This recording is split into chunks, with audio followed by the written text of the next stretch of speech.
Okay, well, I guess when Susan turns up, she can just join us, because what we'll do is we'll just go through the sort of usual agenda items that we run through at every meeting, like stuff about recording the meeting, and then we'll go on to process. and then we'll go on to budgetary matters, and then perhaps include on that, if you think it is okay, Jen, the service committee, service provision committee budgets for next year as well. If we roll that all up into one. Yeah, you can. One of the reasons why I was leaving the actual budget right to the end is because you've got quite a few items on the That agenda relates to that this. sort of All right, okay. inform you, but I'm quite happy Can we with discuss the moving youth that forward. element? Well, I guess we can discuss the youth element in principle. You can. And then say the actual, because obviously we need to see how it stacks up against the rest of them. Yeah. Right, okay. So, right, well, welcome everybody to tonight's Service Provision Committee meeting. So the first bit on our agenda is public question time. Prior to the commencement of the business session of the committee, there will be an open session lasting 15 minutes for members of the public to speak to the committee members. Members of the public may speak for a maximum of 3 minutes per person. We've not had anybody saying that they want to come and No, speak. just notification from Susan, Fiona and Alison that they're coming to speak. And Okay. at the moment we've got Councillor Green here as a member of the public, but as you know that Okay. attaches to a later item. Yeah, okay. Right, okay. So, in terms of public question time, is everybody on the committee okay about Fiona and Susan speaking sort of prior to the budgetary matters that we discuss, or as part of that, rather than sort of have it disconnected by other bits in the agenda? No objections? Whichever is easiest, you know, Okay. no objections. Okay, so the next item on the agenda is Public Bodies Admissions to Meetings Act 1960, amended by Openness of Local Government Bodies Regulation 2014. As local parish and town council meetings can now be recorded, the chairman to check if anyone wishes to record the meeting to ensure reasonable facilities can be provided. The officer will be recording the meeting in video format for upload to the parish council's YouTube channel. Does anybody want to record themselves? No? Okay. So the next item on the agenda is application for membership of the Service Provision Committee. Chris Green was co-opted to the council for Honley West at full council. So Yes, it's Honley In the South, sense- my mistake. I was Sorry gonna ask about you that. about that, yeah, just noticed that, yeah. I'm going to say that it's coming in shells, I think, you know. On the 10th of October 2022. So, we're to consider electing Councillor Green as a member of the Service Provision Committee. I don't know if there's anything you want to say, Chris, or do you just want to go? Well, I'll say what I said at last time. I'm new to the council, Yeah. you know. I'm potentially only going to be here for 6 months because we're all up for re-election.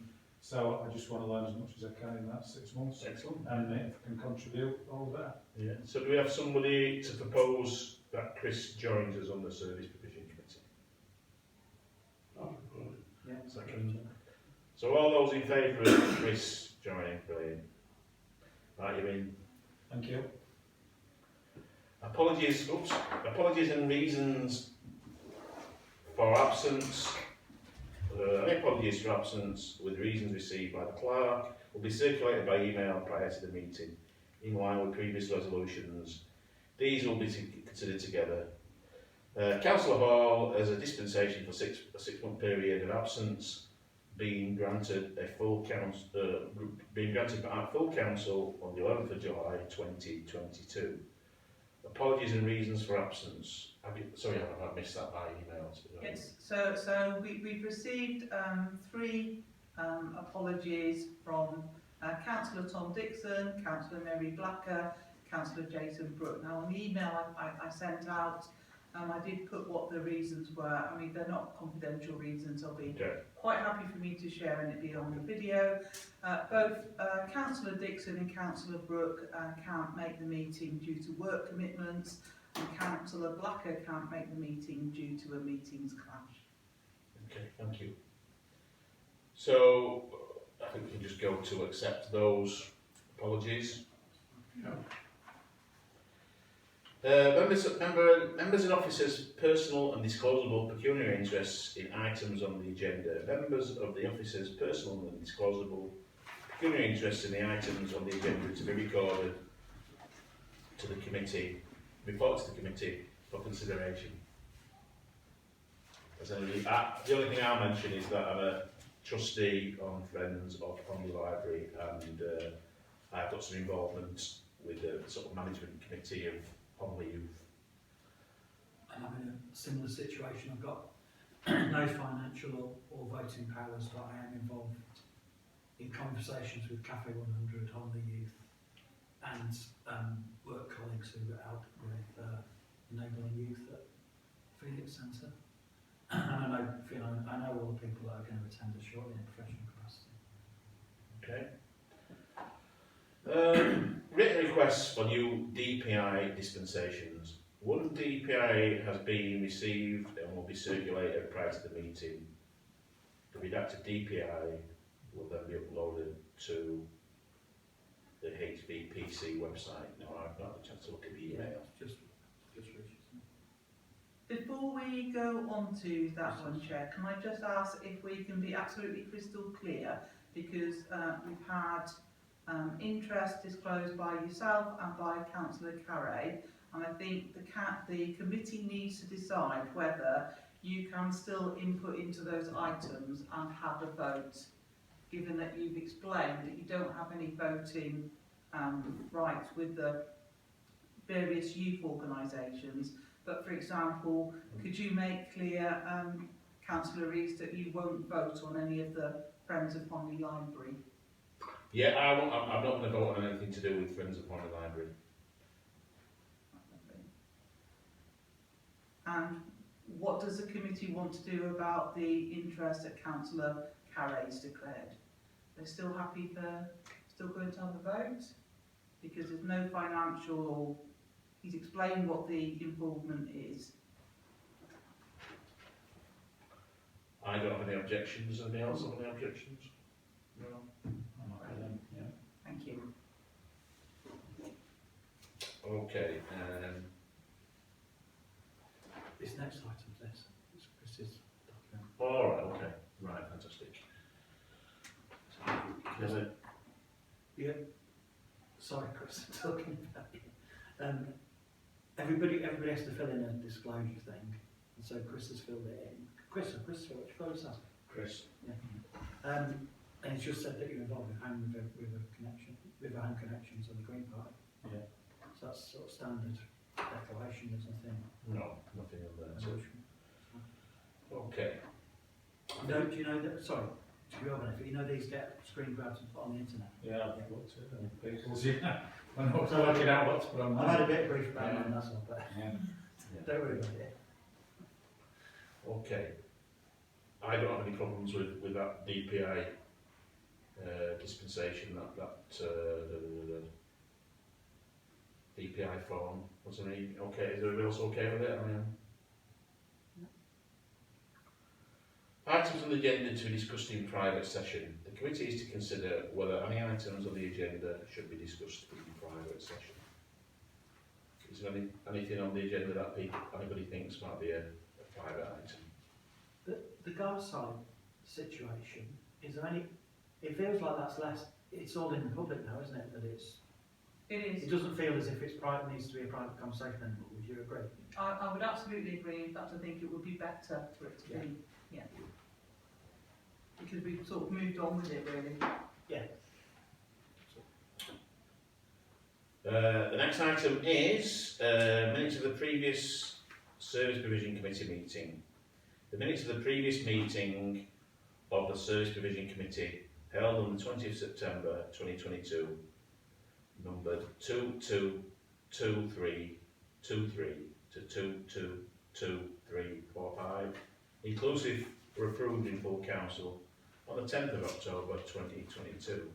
This is just a note, the minutes of the previous meeting of the Service Provision Committee, held on the 20th of September, as I've just read out, which has been approved by full council. Next section on the agenda is budgetary matters. Service Provision Committee budget year to date for 2022 to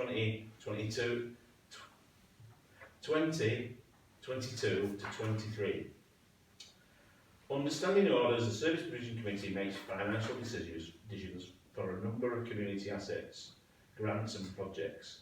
A number of items on this agenda have financial implications for this budget, not least the consideration of grant applications. Therefore, the budget, Service Provision Income and Expenditure year to date, C, is being shared to clarify the availability of funds prior to the consideration of later agenda items. So it's to note the Service Provision Committee budget income and expenditure for 2022 to 23 year to date. The Service Provision Committee is required to submit a requested budget for 2023 to 24 to the Finance and Management Committee to assist with the service provision budget lines. Projected forecast is attached. Several items later promote discussion of budget requests for 2023 to 24. Therefore, consideration of the budget for 2023 to 24 will be an item later in the agenda. The next item on the agenda is youth facilities budget. The youth facilities budget for 2022-23 has been spent in full, with further monies committed from general reserves in line with the resolution from full council to meet approved grant requests. This means there are no monies available for any grant application received for the February grants round. Kirklees Youth Alliance are in the early stages of forming a Holme Valley Youth Consortia with a view to approaching HVPC for a more sustainable grant funding arrangement. CE, email thread. I just wonder if the people we need to be here aren't here. Is it? Can we flip the agenda and do the items that don't involve this? Because we're going to have a conversation about what we want Susan to do without being in the room, really. If she is on the way, do we She know? should be aware. I've just had a message that and my other colleague said, oh, she'd been informed to get here for the 7:25 by Yeah, Susan. yeah, So it might be that she's coming yeah. for It's dead always difficult to just know quite where the timings are going to go. Yeah. And as you can see, you know, had there been 15 minutes worth of public session, it would have been 7:42 we were starting. So, you know, because you don't want people to be sat waiting around, but at the same time, So they're definitely on their way. you want to do that? You told them to come right to the top of the Yeah, stairs. yeah. So we'll just hold off on item number 54 until your colleagues arrive. Thank you. So on to the assets management section of our agenda. So that's 22, 23, 55, assets transfer of Homley Library. The asset transfer process is nearing conclusion. Some last minute hitches are being dealt with, as can be seen in the email. Friends of Homley Library wish to appraise the Service Provision Committee of their draft proposal for an extension to Homley Library. The next full council meeting will be hosted at Homley Library, hopefully post asset transfer, and plans are being made for a celebratory event in the spring. Clerk to report further. Thank you. So our solicitor at Ramsden's, Holly Dale, will inform us as soon as we have a date when Kirklees will be ready to sign.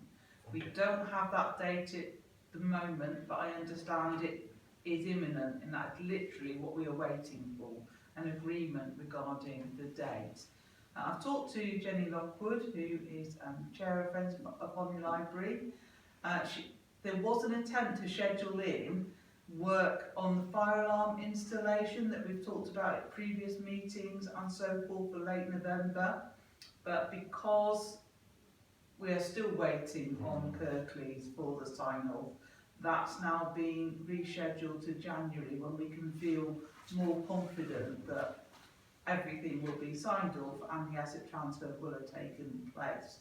So as I understand from Jenny, they are, Friends of Honley Library are in very early stages of organising some kind of celebratory event to mark the asset transfer. They're penciling that in for March, and I understand that she is possibly trying to get hold of Simon Armitage, the poet, to be part of those celebrations. So that's where we are with that. That'll be interesting. Yeah, my view on it was that it's probably better to go for a spring date when the transfer has definitely happened. Yeah. As we've discussed at other meetings, the next full council meeting is also scheduled to take place in Honley Library, so that will be an opportunity to hopefully take some photos and celebrate the fact that after all these years, when I know all, people around here have been working at it for far longer than I've been involved, it will actually happen. The extension proposal, I've included that in the pack. Obviously they're at a very early stage with this, and it's somewhat anomalous because we're talking about a proposal to extend before the asset transfer has gone through. So it may be that you as a committee just wish to note that proposal, because whilst I know Jenny has put on the end of it that if the parish council is willing to give approval for a set of plans to be prepared, Friends of Honley Library would consult and ensure your approval at every stage.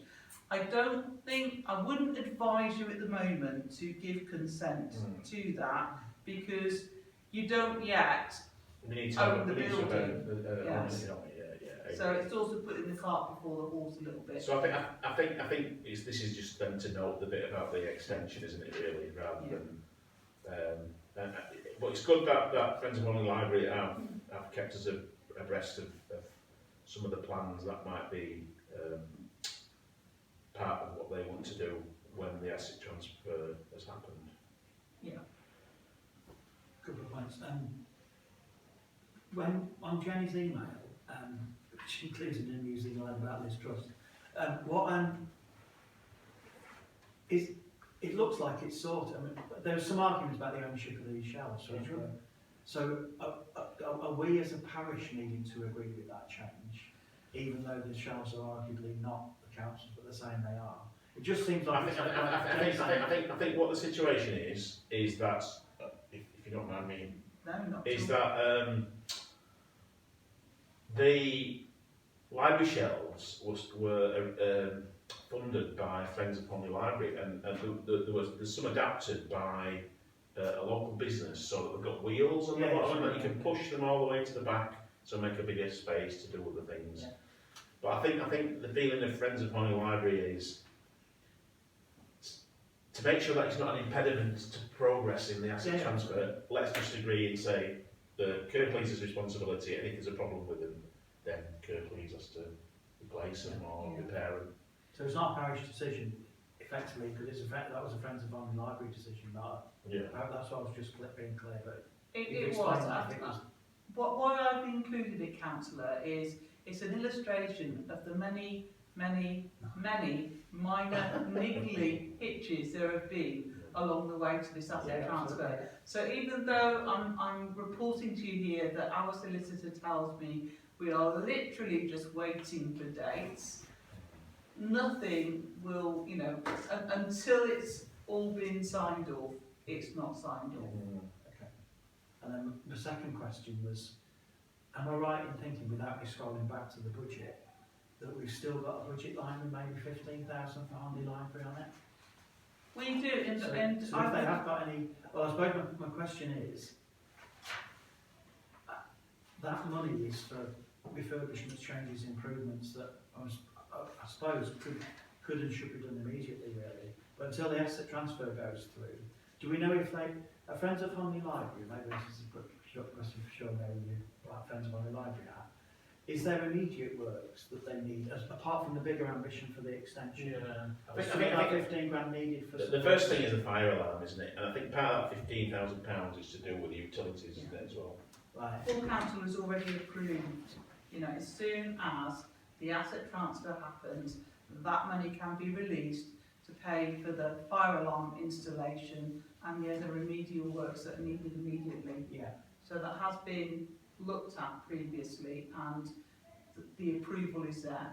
And there's a green building order as well, wasn't there, that have got recommendations. So I'm assuming as soon as they've got the keys, they'll dust off that report and decide what out of those things they can fund or Well, there is an earmark reserve as well, isn't there, of yeah. £30,000, so.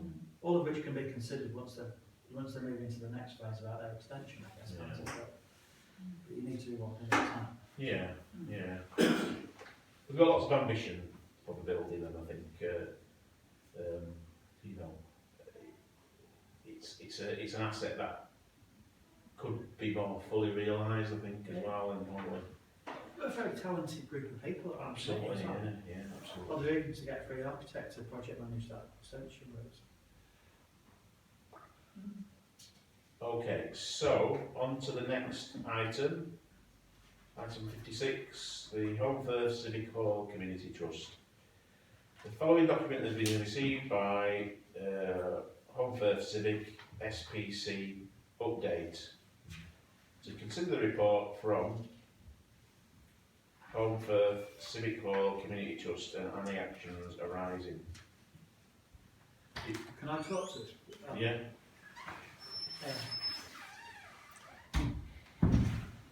Just for Chris's benefit, really, I'm not sure how much you know about these things, but like we just talked about, the library is effectively going to get transferred to the parish, and we're going to hand it out to the Friends of Honley Library to read day to day. Yeah. We took the civic 4 or 5 years ago, Don was sure I remember the actual date, and in turn we handed it over to the civic trustees. Yeah.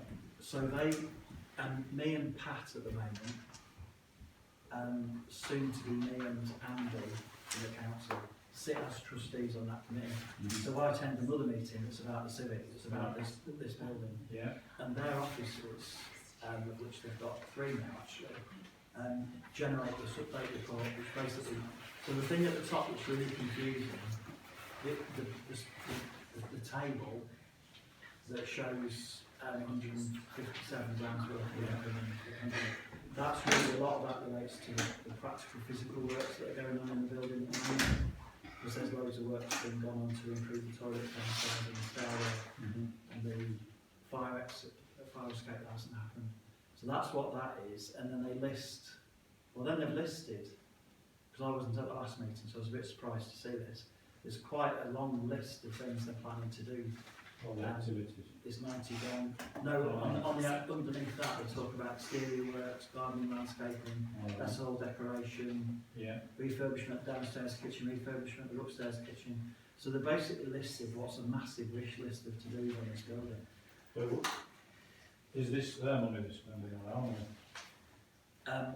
Some of it's stuff that the parish grant them, a lot of it is stuff they've raised externally. Right. So if you look on that top table, the parish council put 60 grand in the pot and then it put 10,000 for the fire escape, but they got 55 from Friends of Honley Hospital, Right. 5,000 from the Masons, 2,000 green funds, put some of their own money in from profits. So it is a bit of a complicated beast really, but this report is there to try and give us some insight into what they're up to, what they're spending. I think the reason why it was set up as a community trust is so it would give them access to other grants. If it had been solely run by the parish council, then the parish council wouldn't be able to access a lot of the grants that they've managed to secure. So just to report back from the trustees' point of view, like I say, I've missed the last 2 meetings actually because they've just clashed. We're hoping that Andy Councillor Andy, can't remember his second name, Wilson, Yeah. will take Pat's place, because Pat is assuming she will be more involved with the Honley Library than this building, because she lives in Honley. And I'm not sure if Andy didn't attach to this meeting. And it seems as if, you know, they're busy, things are happening, there's a few more bookings coming back in. The staff are in place, they've got a new caretaker who seems to have settled in, a guy called Chris.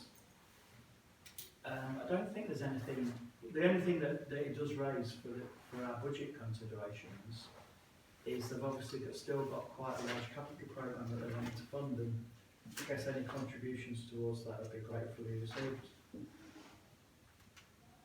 But they could spend all of the council free set to be honest, couldn't they? And more. No, they're assuming they haven't asked us for any more money at this stage. No. They've still got money, Jen can probably better explain the need, but there's still money they haven't drawn down yet, is that right, Jen? Yeah, we'd expect them to draw it down by the end of the financial year. We previously agreed this 60,000. They're spending it on what is told us they were going to spend it on. Yeah. Yeah. The rest of the, whatever they spend their budget on, is their decision to make, as far as I'm concerned. Is that fair enough? Yeah, the way it works, so at the moment, if you look at the budget printouts we looked at earlier, there is no money, I think, in the, have a look. Yeah, so there's nothing immediately available, but they have got an earmarked reserve of 40,000. So the earmarked reserve, only full council can give permission to spend money from that. So one of the things we'll come back to when we're looking at the budget as a whole, one of the things you'll need to consider is whether next year you want to actually have some money in that budget line for Home First Civic or right from the start, so it's there ready to spend without having to go through full council. Okay. Okay. So unless somebody else has got any other comments on the report that we've received from the Civic Hall Community Trust, has anybody got, Donald, have you got anything you wanted to mention? I think when we consider reports, you know, from that community trust, really, you should come to our meeting and set, you know, rather than write it down, come and tell us what they come up with. That should be a far better idea. If everybody gets to know what they're wanting to do and what they're asking us of.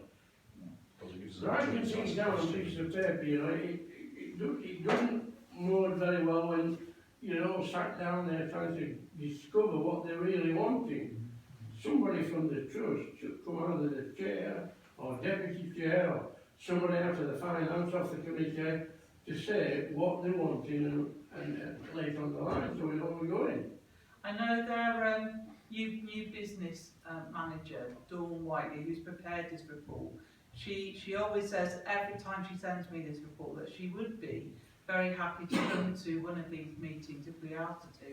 And that is something that you could put on the agenda. That would be a good idea. I think it would be an excellent Okay, idea. well, It let's- could be a possible way of them discussing some of these future Can we projects. do that then? Yeah. Okay. And probably Judith as well, actually, because Judith's the chair, by the way, Judith Thatcher, she's an ex-parish councillor. Okay. Because it is really, just to build on what Don said, it's messy. Not, I don't mean, they try and write it all down very clearly, but it took, I'm supposed to be a trustee, well, I am a trustee, and it took me ages to try and get my head around what they'd spent, what they've got in, what they want to spend, what the plans are for the future, so. Okay, so if we go back a little bit in the agenda to item 54, the youth facilities budget, I'll just recap what it says. The youth facilities budget for 22-23 has been spent in full with further monies committed from the general reserve in line with the resolution on full council to meet approved grant requests. This means there are no monies available for any grant applications received for the February next year grant round. Kirklees Youth Alliance are in the early stages of forming a Home Valley Youth Consortia with a view to approaching HVPC for a more sustainable grant funding arrangement. See email thread. A representative from Kirklees Youth Alliance has accepted an invitation to attend the meeting to discuss the next steps. An update from Kirklees Youth Development Programme Board's Community Youth Officer is attached for information. And where the committee is asked to consider possible actions open to it in the light of this situation. Are you all right to kind of give us a bit of information about? Of course, of course. So can I just, sorry Chair. Yeah. I'm aware we've got a new councillor with us, Chris, who's just been co-opted. Shall we move up a bit? Yeah, oh yeah, please, yeah. So, just so you know, what historically the parish always had a pot of money for youth activities. It nearly always historically used to go to Cafe 100, that's a project in Hanford. That budget was increased from 5 to 8 million. And last year we had about 4 applications come through. This pot's always a bit unclear about who could apply for it because it's called youth activities. Youth facilities. Youth facilities, and often it isn't facilities, it's actually revenue costs for staff. So it's like a lot of the other grants, we are doing some work on the grants working group to be clear about what the budgets are for. But in the last 2 years, we've used it to fund revenue costs coming forward from youth organisations. And recently we've had applications for Palmer Youth in Armley, enabling, what's now called Enabling Youth at the Phoenix Youth Club. That's an old council youth club on Dorset Road. Cafe 100, and then there's another set of players called Project Communities or Project Sport that have been doing stuff out at New Mill, more of the detached places, haven't they, Susan? So, and what's happened this year, so last year we spent all of the money, because at the last minute a few organisations withdrew and didn't apply.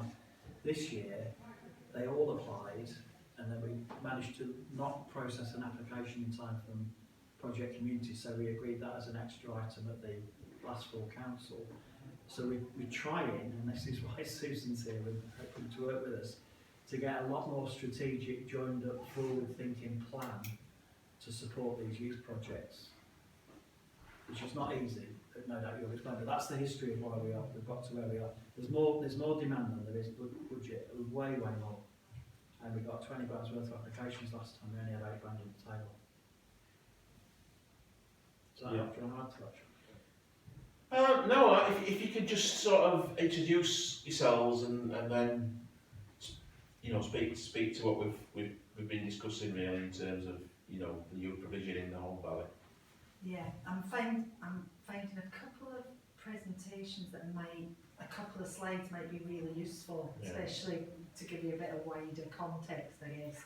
So I was just at the Youth Development Programme Board this morning doing a full update on community youth offer work. Anyway, Kirklees Youth Alliance was set up after the demise of the council's youth service, if that makes sense. So 2017, just following the period of austerity, Integrated Youth and Support Service shut down, its budget went overnight, all the youth clubs closed, mobile units went back.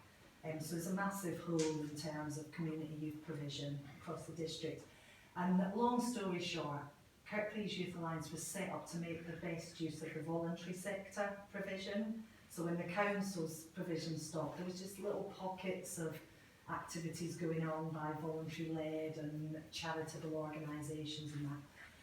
But in 2017, the picture was none of those organisations were joined up in any way, no one knew each other, the council didn't know what was out there really.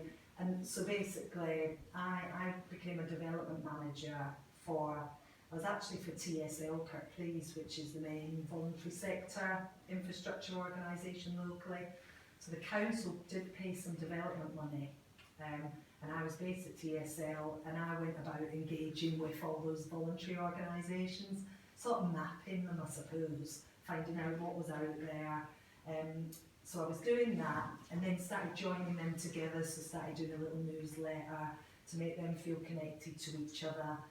Then developed a programme called Healthy Holidays, which made use of those organisations to address council aims of reducing holiday hunger, which has now gone on to become the HAF programme, but in those days that was one of the first steps that we did. And I also engaged with young people to find out what they wanted from youth services in their area. So that's why Kirklees Youth Alliance was sort of established, and we became a charity in October 2020.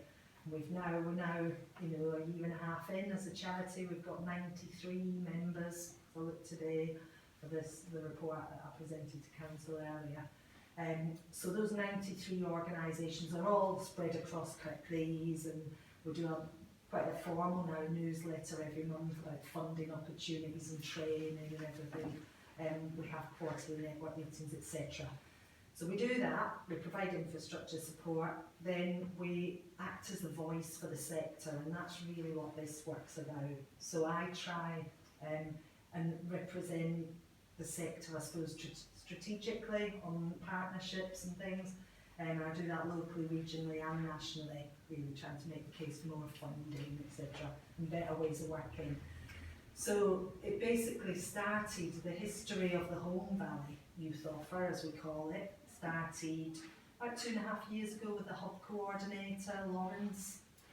So the hub coordinators are linked between the community and schools.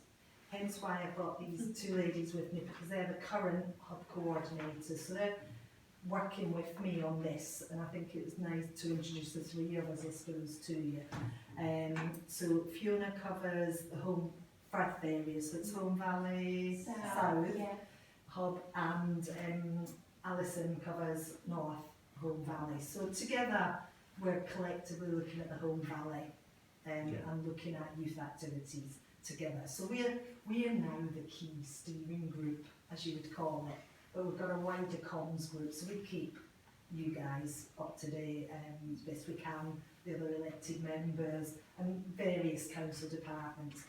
But the idea is really that we look at what's there happening in communities, and we just try and make the best use of it, try and get them speaking to each other, so that, say there's two organisations in an area, so they're not both doing a youth club on the same night, just really simple stuff. We also look at doing promotional sort of activities for them, so that it promotes it to families and schools in the area, because that's not necessarily what they'll do, and we'll help them with funding, etc., etc., and just trying to give a bit of strategic leadership, I suppose, so that Home Valley fits with the wider rural area, fits with the whole of Huddersfield area, and fits with the whole borough, really. And that's, I mean, that's it in a nutshell. We're writing a plan, so we're writing a Home Valley Youth Plan. So we write down who the important players are, and we're engaging with them. So you mentioned Cafe 100, enabling youth that run Phoenix Centre Youth Provision. You very kindly introduced it to Wooldale, which is a fully volunteer-led provision, so that's of interest to us as well. So they're part That's been of going for decades, and Yeah, they knew about it. exactly. Just carried on, just opened their church hall, and so paid 20p. that's it, and it's a really good Lovely. example, because they are just doing the thing, and I've spoken to the lady that runs it, and I said, you know, listen, we can do your DBS checks for nothing. She said, that's great, because that usually costs us £20 or whatever, just little things like that. So we can do that for them. I said, and we've got, you know, if you become a member, you'll see all this free training that we've got. So any volunteers you get, we can do safeguarding training and all the rest of it. And also, she said numbers are a bit low at the moment. I said, well, do you want us to do a bit of a poster for you? So my member of staff in the office loves knocking up a Canva poster. She does it in 10 minutes, whereas it would be quite, I don't know, it's a bit of an operation for some people. So it's just, we're trying to add value to what's happening and support local organisations, really. So the natural progression for it is to, because part of our plan, our Home Valley Youth Plan, is to do a funding strategy to make sure it's sustainable. And the obvious thing to look at was doing that in conjunction with all of the groups in the area. You know, we don't want to be competing, for them to be competing with each other for scarce funds. And I suppose because I'm embroiled in the whole community youth strategy, I suppose, for the district, for me it's about really honing people in to think about need rather than want.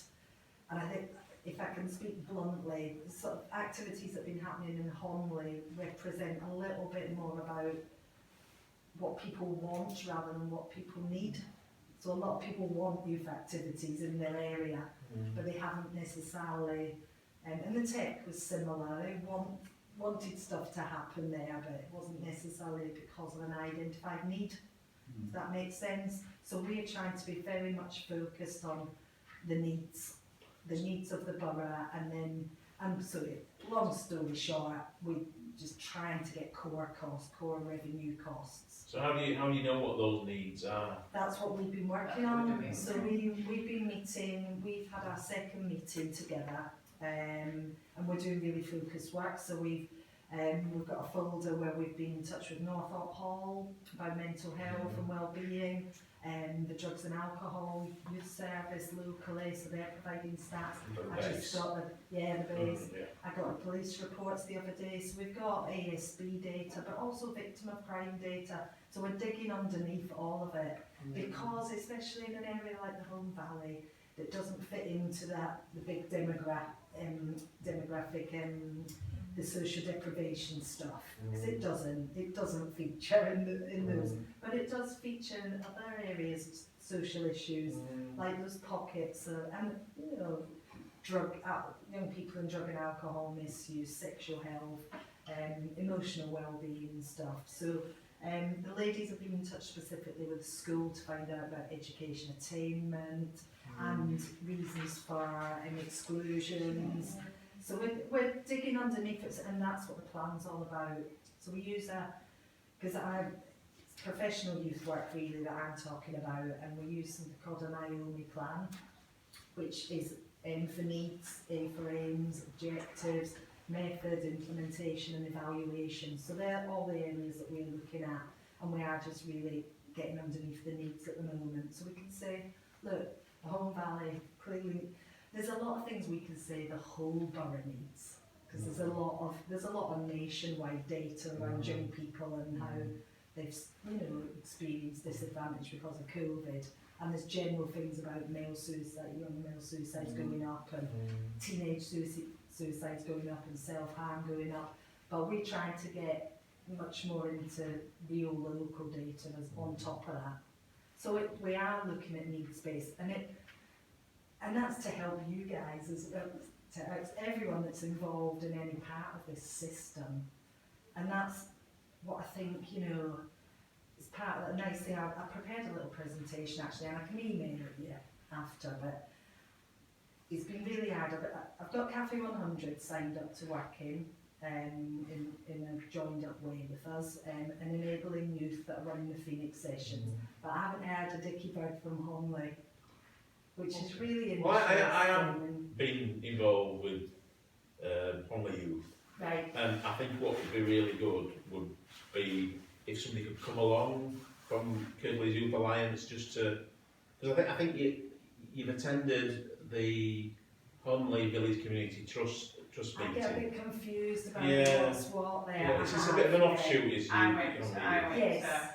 the Yeah. meeting, it was Yeah. last week, wasn't it? Yeah. I went to that. Yeah, I think maybe just attending the sort of smaller Homley Youth group meeting will be a good opportunity to it would. develop a relationship, really, Do we know because- what's happening with Katie now? Well, she's left, hasn't she? So she's done to work at Shelley. yeah, College. she has. But Yeah. I think she might do some sessions. She's going to be replaced then, or not? That's ultimately the plan, Right. but these things can take a while, can't Yeah, they, unfortunately? And that was something I tried to sell to Homley Youth at the time, that, because they really wanted a full-time youth worker. Yeah. And it's like, it's a real aspirational thing, full-time youth worker. And I was really trying to get them to think about, have you worked at why you need a full-time youth worker? Do you really need a full-time youth worker? Or is that just really what we'd like to see in place, wouldn't we all, type thing? But Yeah.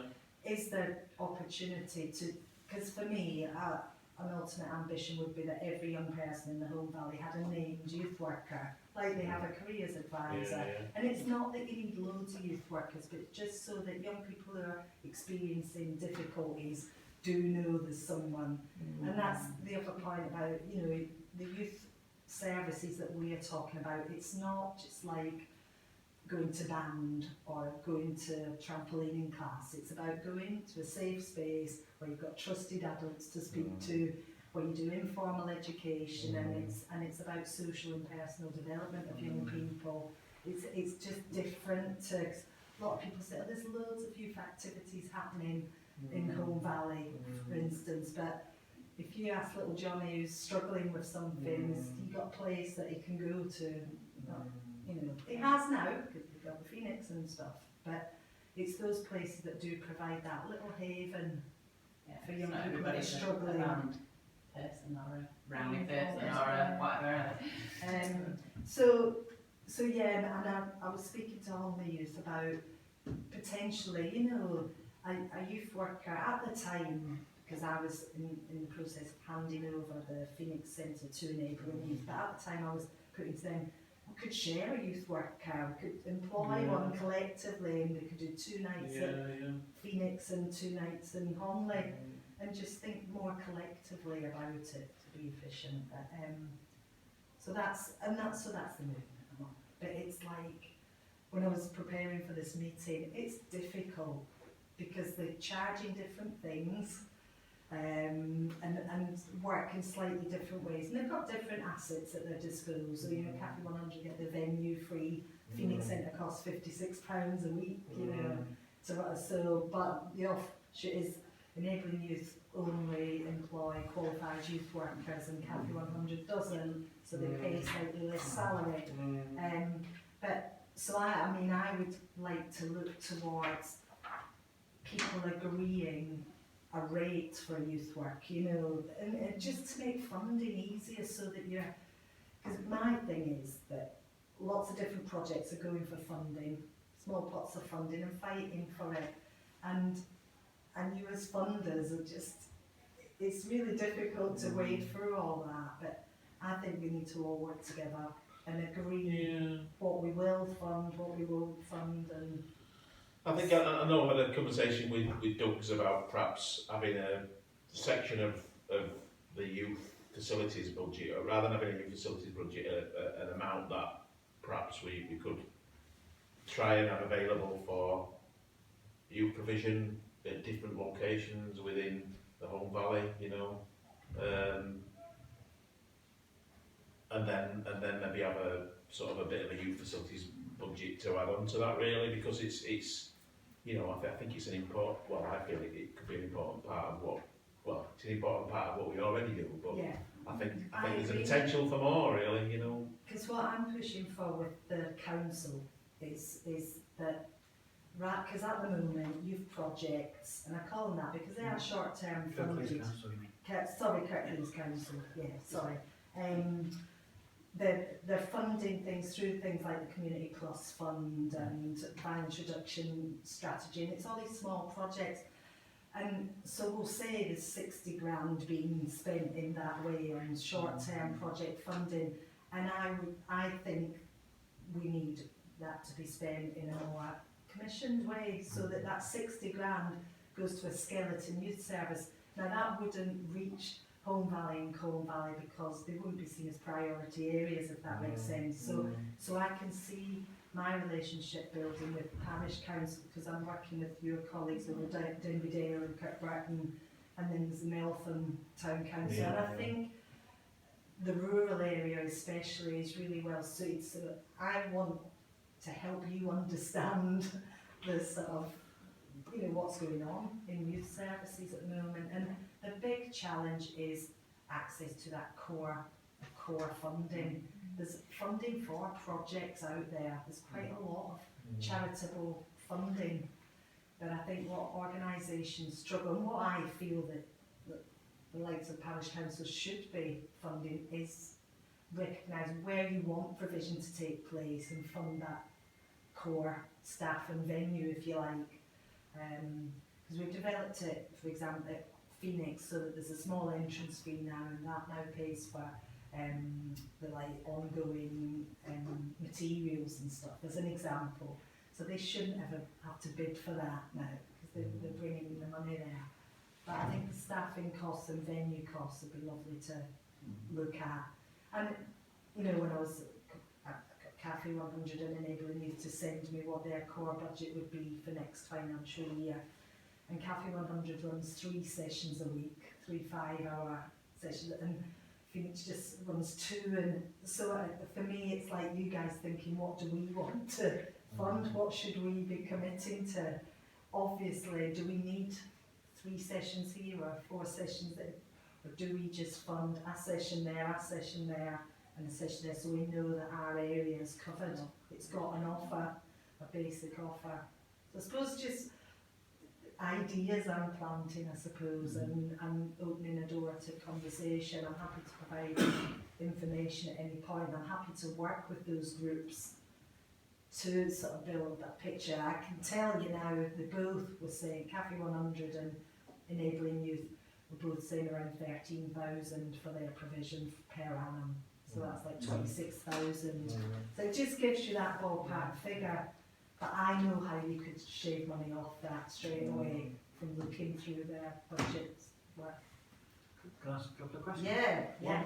Because I think I'd much rather get to the point where this budget line that we call youth facilities was actually like a contract. What we do, just for your information, we've got an arrangement with the local bus company that does. They drive the buses around the valley, the little white ones that you see around. We don't pay for that in its entirety, but we do give a significant amount of money every year to them. Is it 40 grand? I can't remember the date. 25 grand? It's about 25, I think. So we put 25 to, I mean, they probably cost nearer 100. Yeah. But we basically buy in that service, or we contribute to that service. And so nobody else could apply for that. No other bus company could come in and say, can I have some of that? It's a closed arrangement with them. So personally, I think I'd rather create a budget line that was for the commissioning of youth activities. And then as Sean said, we get other little requests that come in. I mean, last year some of this money went to the synchronised swimming people in Home First Ball because they needed a speaker. We had some requests this time for cricket equipment for some, and a few of them have got new toilets in the cricket clubs because they've got girls playing there. Yeah. But that type of stuff, I don't really see that as youth work. I always work with young people. And they can apply for small grants, and maybe we could have a small grant pot that's for up to £1,000 for local youth projects. People like the Waldale Youth Club. Yeah. But these 3 or possibly 4, because project communities feel a bit of an outlier. They're very sort of sporadic. They don't do an open session every week that you know it's going to be on, do they? They seem to be much more. And they're a chargeable service as well.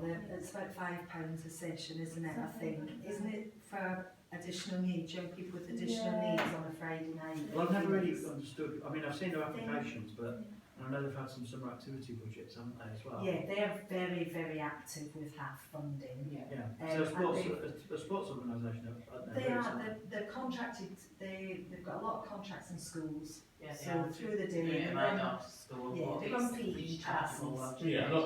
They're related to Project Sport, aren't they? Yeah, Project Sports Yeah. and Parent Company, then Yeah. they've set up project communities to do more charitable work, if you like. And that's what they do in half. They use the project communities wing. And I think they use project communities for the Friday night provision. Yeah. But I think they should be part. They could be part of the conversation. But I the agree. established sort of things that are on regularly, that are village based, that have been there going for a while, are Honda Youth Cafe 100 and the Phoenix Club. Yeah, yeah. Aren't they really? And my other question really was about when you talk about youth. I think it would help us as a committee to help define that. Because where does play work start? Where does children, after school clubs, all of that type of stuff. So have you got a working definition that you're working to? For your purposes? Well, it's a funny, in terms of age, at KYE we work 8+, Right. so 8 to 17, and then to me, a young person ceases to be a child on their 18th birthday, so that's why most youth provisions up to them being 17 and their 18th birthday, like Scouts, they're then adult volunteers basically, and the same should translate into youth provision generally. So as for play work, I couldn't answer that because I don't know about play work, but I would imagine there's One a of the feelings crossover sessions for that. One of the feelings is the junior session, isn't it? Yes, it's So a I don't know junior what session, their so, lower age groups are, do you know? so that's eight. Oh. So all the junior youth clubs would start 8 till 11 or 12. Tends to be that top end primary age and then Yes. senior school age as a second club. The idea really with the junior ones is it is more play based, but they do issues and social action work, but they're feeding into the senior youth clubs. So it's just trying to give them some continuity, I suppose, and set them on the path, like Cubs and Beavers does in the Scouts movement. You know, they then graduate to the older groups. Yeah, I totally agree with you. I think, you know, it's for people that are making funding decisions to work exactly what you want to fund, where you see the need is, and we can support with that because we're doing this sort of strategic planning work. And yeah, I think, you know, your Phoenix Centre is a no-brainer. It's purpose-built youth centre, you know, needs to be supported by someone. And It's very popular. I mean, it's really popular. Yeah, great facilities. It is popular. Good team running it. It's a convenient location as well, isn't Great it? location, yeah. Cafe 100's great because it's offers something completely different. So it's much more suitable for young people, potentially with additional needs again, more the sensory. The ones that don't like loud spaces and stuff, because the Phoenix is just like a big full-on old-fashioned youth club, you know. And they have tried to set up so there's a bit of a quiet area, but inevitably kids on the autistic spectrum don't sometimes like that type of environment. So Cafe 100's quite good for that, I think. And also like for some more emotional and mental health challenges. So I do see that as being good. And then I would say absolutely project communities that offer those provisions specifically for young people with additional needs. You've got, and then Homley, you know, Homley Youth in Homley. Well, Homley Youth is Got an the interesting making one, of- because at the It moment, is interesting. because Homley Youth, as I understand it, pretty much moved to pure outreach work, didn't they? Or detached work. No, she did a couple of sessions. Yeah, she did good feet. She yeah, moved towards it, but she Well, 'cause there's- contracted it out to project communities as well. Oh, Very right. strange. Well, the thing I was curious about, I noticed the other week, Conley Village Community Trust, I don't know if you were there when they mentioned it at the meeting, but they've just had a grant, haven't they, for Yeah, the some aerospace. disabled access space within the club.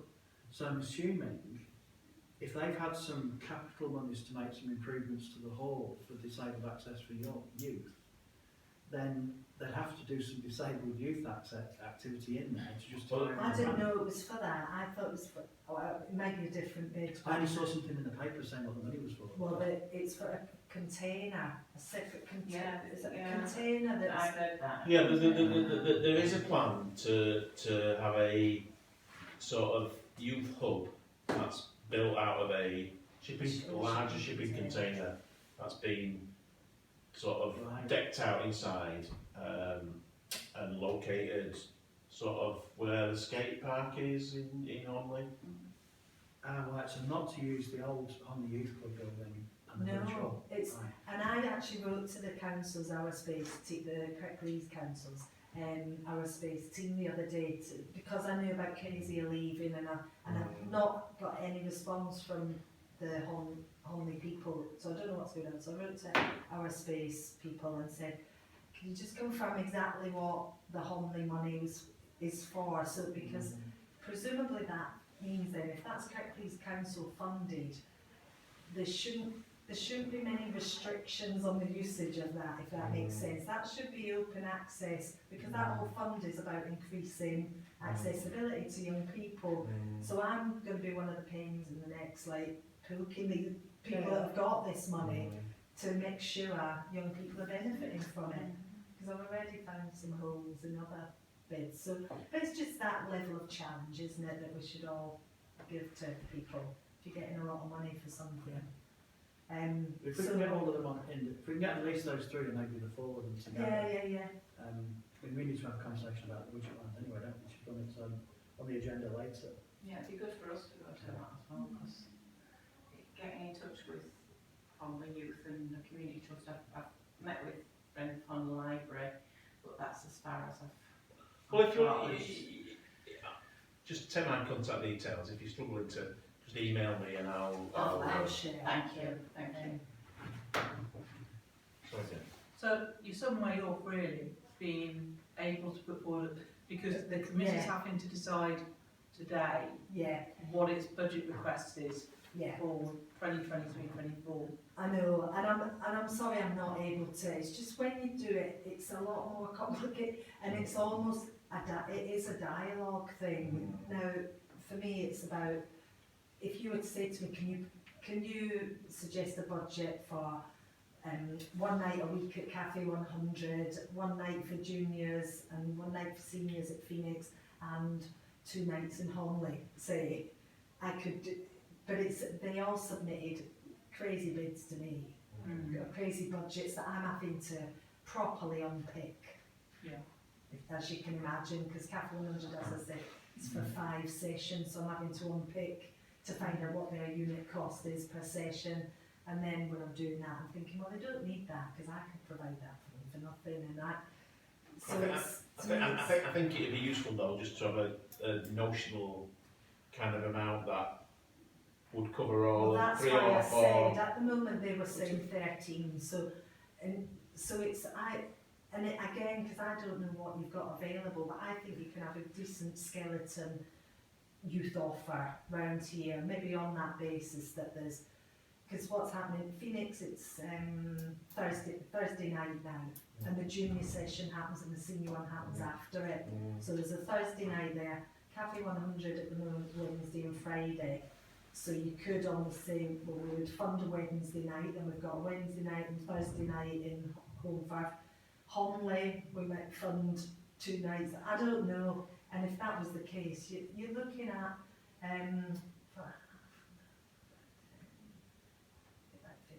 probably about 25,000. In my head, I think something similar. I think the Yeah, interest, there's a few challenges, because one, there's only £8 grand in the budget at the moment. Secondly, we bolstered that by raiding reserves to give everybody £5 grand. yeah, When people put in the grants, because they could only apply for £5 grand, they all approached it differently. So some of them are put in for 3 months, 100% costings for 3 months. Some of them put in for 2 or 3 projects. I think the project communities was project based. I think Cafe 100 they wanted to put in for capital, but they couldn't because they're a church and we're not allowed to fund churches because we're a parish council. yeah. So they put in a different pot. But I think if we could get to the point where there was an annual budget of 25,000 or even possibly more, but that means us having to go back to the parish council to increase that budget. The other challenge, which is another issue, is we tend to make, well, we don't tend to, we set the budget for April onwards. Yeah. And at the moment, we make decisions on that money in November. Sorry, not November, October. So November? Well, Anyway, end of the year, halfway through the year. the budget will go to full council on the 12th of December. Yeah, because you start having discussions in October, don't you? But we didn't make the decisions about so the 8,000 we just allocated, we made those decisions, I think, in September, didn't we, Jen? So if those projects want money on the 1st of April next year, and if they want on the financial year, if we carry on as we did now, we're not going to make another decision about it until next September, because there's no money left in the February part. Yeah. Now, one option, a radical option, is that we ask full council to release further money from the reserves to put money in the pot for February, so we could fund activity from April onwards, and then we put it in the budget on a rolling cycle, so it's always there for future years. But that's quite a big ask for fellow councillors, but I know that's where I'm minded to go with it, because we're in a lucky position and we have got money in reserves at the moment. But we can't keep on raiding reserves because it's not. Mine's about the long game, and mine's about getting proper long-term strategic plans in place for youth provision. And because behind the scenes as well, KYA, we are starting conversations with the National Lottery and children in need and all this. And I think that's why I'm banging on about just the core funding, because I think I'll be in a position to apply for big pots of money for like a life skills programme that can then sit on top of, as long as we've got the skeleton structure in place of youth activities, then we can come in and say we're going to run a big youth, you know, a youth life skills programme, or we're going to start residentials, and we're going to, because we can apply for those projects, more project-based funding. I'm in the process of applying for money for a Young Ambassadors programme, which is quite exciting, and that's to sit alongside all this strategic work. So, you know, we're in the background doing, I have to battle to find my core costs, that's another thing that I have to do. Yeah. But, So then there's a notional amount then, 25, or the youth provision. sort of plucked, but that seems a No, I realistic, understand, yeah. realistic thing, and I think for me it's a bit of a two-way thing. If you say the only budget we would have available is 20 grand, I could get those three organisations together and say, look, this is an available budget, we need to work out what that will fund, and then we potentially look at, you know, match funding or whatever, you know.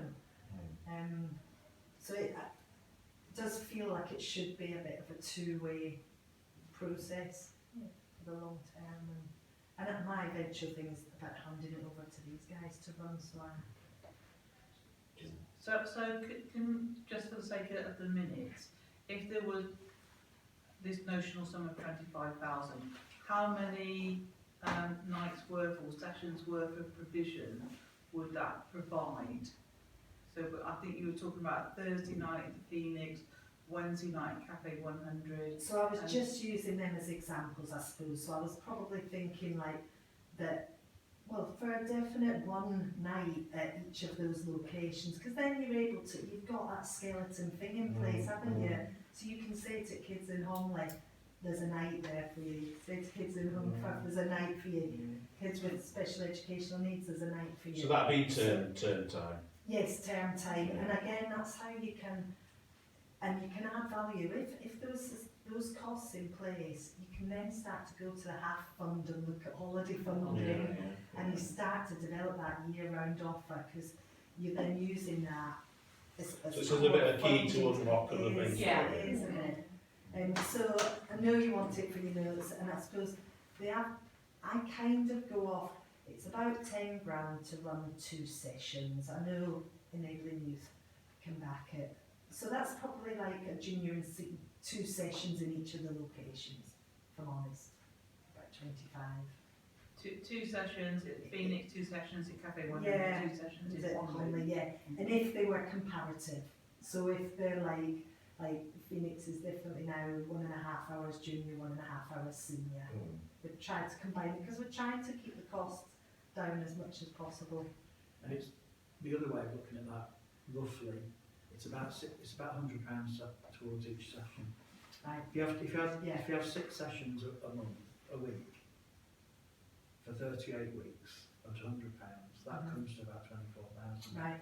So Right. it Yeah. starts to put a big dent in 100 quid. I mean, youth workers are probably 3 or 4 hours work by the time you've done a 2-hour session, aren't they? Yeah, yeah. And they're probably on more than 20 quid an hour now. But the They're venue not cost, actually, yeah. cost varies so much, don't they? That's one of the Yeah, big they issues. do, and that's, in the There's the presentation ballpark, I've is sent that you, sort of I've put like indicative youth worker costs, and it's up to £17.50 an hour, 'cause based off the JNC rate. You can take information, Jen, from the minutes from the, I'll send it you straight after. And the venue cost, like I say, Cafe 100 doesn't have venue costs because they're in a church. The church is giving them, so there's some lovely things happening, Yeah. which makes the money go further as well. But Phoenix Centre costs a lot, and that's Kirklees Council, and they're not. I've tried to say, come on, could you give us a bit more? We get a charities discount, but we tried to push because it's a council asset. It would be nice if there was no charge for it in a way. If it's meeting a Kirklees Council priority, you would want it. Do we think? I guess we do need to move on anyway. But one of the, if we could, this is all theoretical because we can't make decisions. We'll probably review. We can't make decisions anyway because we haven't got any money left. So we're going to have to go to another committee to ask for money, aren't we? if we found some budget for February, for say 6 months of those costs, I honestly think we're all right for February. but it's not for February, it's stretching through to September. So from the, So yeah, if we big could plan. find the £25,000 budget Yeah. as a ring fence budget, Uh-huh, and we made those decisions in September every year, yeah, because the other problem is Yeah. we've got an election coming up, yeah, so we can't, if we spend, we can't spend next year's money because we won't be, we're only here it's till the May. salary administration. So in a way, the September decision making is a better time to do it, Mhm, but I'm aware there's a gap between April and September. yeah, yeah, So if in February we found a small Yeah. budget, we could basically buy 6 months worth of yeah, activity yeah, with a view to putting it onto an annual cycle from September to September. yeah, yeah. And that gives us a bit of time, and it means we have to ask another 12.5 for reserves, which may be less problematic than asking for 20 or more. Yeah, I'm just sort of trying, we need yeah, to discuss absolutely, no, probably it when makes you it, can't actually what we, yeah, but I just think that that would give, there's a carrot that you can dangle to say, if we can all get our join act us, together, yeah, then in yeah, February we can get some money, hopefully in September we can get onto a proper footing. yeah, And then we've got helped secure the future of 3 key organisations. That's where I'm at emotionally, personally on this, because I just want to see those, I'm aware the council shut all of its youth clubs, yeah, it all disappeared overnight, and we're lucky that in the Hang Valley we've got Honda Youth, Cafe 100 and Phoenix. yeah. And I want to try and see how the parish can properly. You're actually ahead of the game in Home Valley, Yeah. and Home Valley and Combe Valley are the ones that are furthest on in this journey. And I know a lot of other areas sort of starting to kick off right now, well, it's not a priority area, but that's where people had the will to do something. So that's why it's Well, we charge fine. people to live here an extra 50 quid, so we're able to do some of these Do things. nice stuff, yeah. So, just going back to the fact that the committee's going to be making a recommendation to council for the budget 2023-24. We've had this notional idea of 25,000 knocked around. And from the committee's point of view, I think, tell me if I'm wrong about this, is, no one in Home Valley Parish Council wants to manage youth provision. So if that kind of money is being talked about and committed from April 2023, will there be will we be able to give money to Kirklees Youth Alliance and know that that money is going to be spent on the things Yes. we talked about here? Yes. Because we put the proper budget in, wouldn't we? So we can commission one organisation, you mean, rather than, a bit like we do with the buses. Yeah, So we've we've got got one similar one contract to the bus contract. I And thought, then if there's any problems or staff or gaps then it's your Yeah. problem to To sort it out. try and step in and see if you can fix it. In a very nice way, because you would do that, Yeah, wouldn't yeah, you? yeah. We haven't got that expertise or. No, we're not managing it, we're just, in theory, And that's the good thing about having it joined up, isn't it? What's done in 2 places in Holmfirth and Hunley. Yeah, It's easy to cover those kind of eventualities where somebody leaves or somebody's ill, than if you're just a standalone. absolutely. And we've done other, at KY, we set up a youth workers forum, for example, and we're just doing all these infrastructure things behind the scenes to try and oil the wheels. and just to be absolutely clear, let's say it wasn't 25,000. Let's say the council in the end decide they could give, say, more than 8,000, but more like sort of 14,000.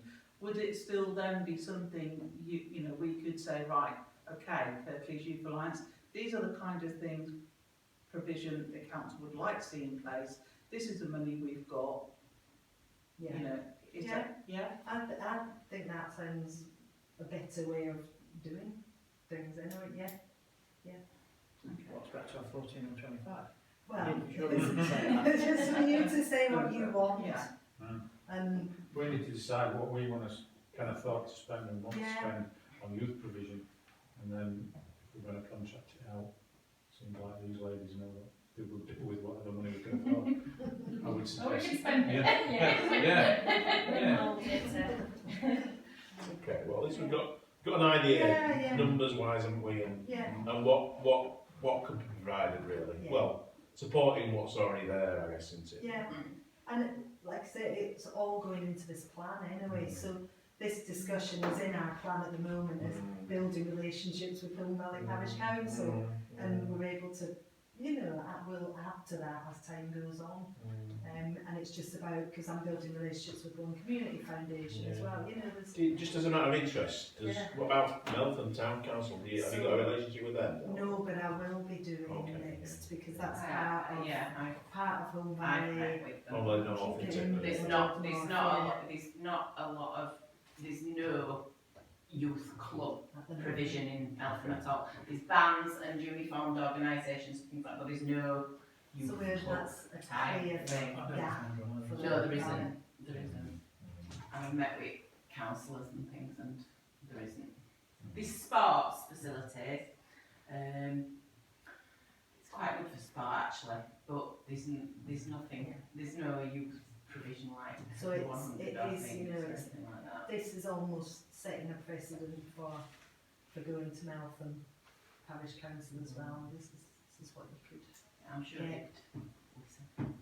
And it's just, I run my organisation on a shoestring and keep costs as tightly managed as possible, and I do the same for the youth. That's I'm trying to work out these standardised, rates of pay, what people should be You've got that paying and what's skeleton too and much. that joined at working with everybody then, That's a good idea. like you say, they can cover each other. Yeah. And then trying to help them with things like employment contracts and stuff. So making sure I'm doing a quality assurance framework as well. That's nearly done. Because I guess from people, I'm thinking about only youth, like setting up from scratch, all they might have experience in other fields and things like that to do with like employment contracts. Yeah, Not specifically in terms of like youth workers and understanding a little bit about what a youth worker might need in terms of support and things like that. They're starting from zero, aren't Yeah. they? You know. yeah. Whereas your experience enables you to get well above zero and get off to a bit of a quicker start. I guess, really. Yeah, definitely. Lovely. Okay, well, thank you very much for Thank you. coming in. No problems. It's been really useful. And in terms of Honley Youth, if you want to just Yeah, so we'll Yeah. have give me a you. shout, I think maybe coming in to one of their meetings Yeah. would be I think that would be a would good Yeah, yeah, I'd like to do that as thing. well. Yeah. That's an early man. Yeah. Just insurance phone. And I'll I'll send That's you fine. that. Susan says she wants to do it. Have you got phone number? Have you got a phone number for Sean or just an email? No, I've just got his email. I'll email it to you later on. So, yeah. And if he doesn't get it off me as well. I'll go through them all tomorrow. Lovely. Okay, Thank thank you. you. Thank you. Safe journey home. Cheers.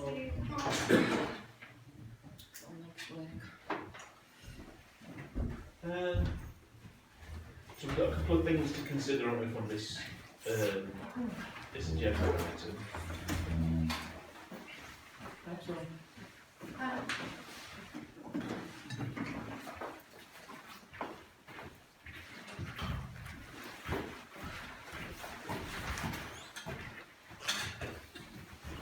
Thank you.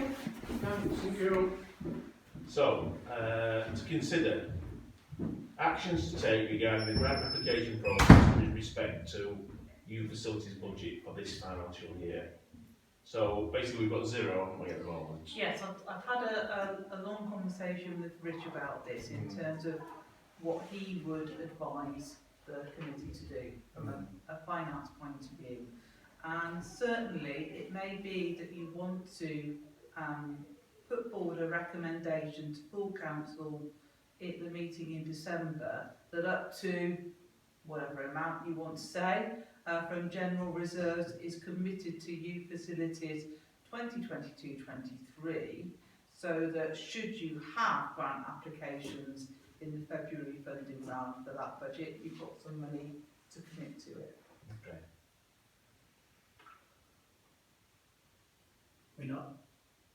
Well, as I don't know if it was clear what I was trying to explain, but the problem is if we There's a gap in there, that's there's a gap. Yeah. Yeah. So I think if we could create, let's say, a £12,000 pot, they could. There's up to 4,000 each for them to apply for that would take them through to September. We we make it a restricted part, you know, it's only for those organisations that we're talking about, not a, but then I don't know if we're allowed to do that, 'cause I'm assuming legally, we've got an open grants process at the moment that anybody Yeah. could apply for. I'm not sure whether you could make it a restricted pot at all. I Yeah. don't think I would, you know, given where we are with standing orders and so forth, I don't think I would advise you to go down that route. And we're still not getting applications from somebody wanting new cricket bats or whatever Yeah. as well, might we, you know, so. I don't think at this point we could discriminate against them because that's not what.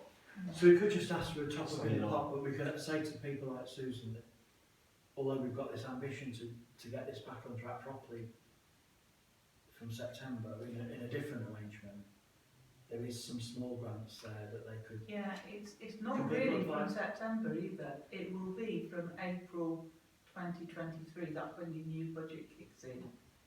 So, you know, you could be in the February meeting looking at whatever this, you know, consortium arrangement is and commissioning that in your February meeting, ready for when your budget is online from April. Does that make sense? So there So if might we- not be if a we- gap if you look at it in that way. If we telescoped our decision making as a service provision, we could discuss that in principle in February. Money arrives in April. But would whoever makes up the service provision committee in April, would their hands be tied to carry on with our plan? Well, there would be a budget, wouldn't there? So, in the same way as, you know, you've got the minibus thing here Yeah. on the budget. If it's on the budget, it's on the budget. Yeah. So they've got to do something with it, Yeah. whatever it is. Service provision. Well, that would make more sense if we can. If full council would agree to increase that budget, or even if they wouldn't, we can still have that conversation. We could basically make a recommendation that that's changes to a contract with KYA, and we could have the discussion about that in principle in February. That money is released early April, so then they can hit the ground running from April. That makes more sense. Absolutely, but you need to decide it for your budget request tonight, Yeah. you know. Well, I'd still like, in terms of the first question, Chair, I'd still like to ask that we put maybe 5,000 or 6,000 in the pot for February. As a general fund. Just as a general fund, just so there's some money there to consider applications with. And if we don't get any applications, we don't spend it, it just returns to the reserve, doesn't it? So just sorry, Jim. Just remind me what Richard's recommendation is. Richard's recommendation is if you do want to give grants using the youth facilities budget in February, then the way forward with that is to make a recommendation to full council in December to make however much money it is available from general reserves into the youth facilities budget. Okay. So it seems quite straightforward then, really. That bit is quite straightforward, yes. Getting the council to agree is the Well, Yeah, we can that's- ask, can't we? yeah. That's a you know you have to decide. We've And almost- I've already had a conversation, I don't know where I learned it from, that we have reserves, and really our reserves are greater than what they should be as regards advice. So I'm personally, I work mainly in community policing. I used to call them youth clubs and get assistance from them all the time. Yeah. So, you know, in terms of where my work experience lay, I'd rather spend money on this than CCTV cameras Yeah. to do. So, More effective. yeah, I support Yeah. that we ask the full council for whatever money we think, well, 25,000 as a contract that we see as hopefully an ongoing, or potentially an ongoing thing. And it's up to full council whether we think we can afford it. Okay. So, but as far as this committee is concerned, having done the research we've done, I think that's a reasonable thing to request. Yes, Jim. Okay, so one other thing just to bear in mind, there is more in general reserves than the 25% recommendation at the moment. Rich advises me that he thinks there's something like 111,000 in general reserves at the end of this year, whereas it should be nearer to 75,000. Now, about 12,000 of that will be probably used up by budgets controlled by other committees rather than the service provision. So yes, we are about 24,000 too much in general reserves. When you are thinking about what you might want the youth facilities budget to be for 2023-24, remember that every time we take those general reserves down, that is, you know, sort of, it's about the precept, isn't it? And sustainability long term.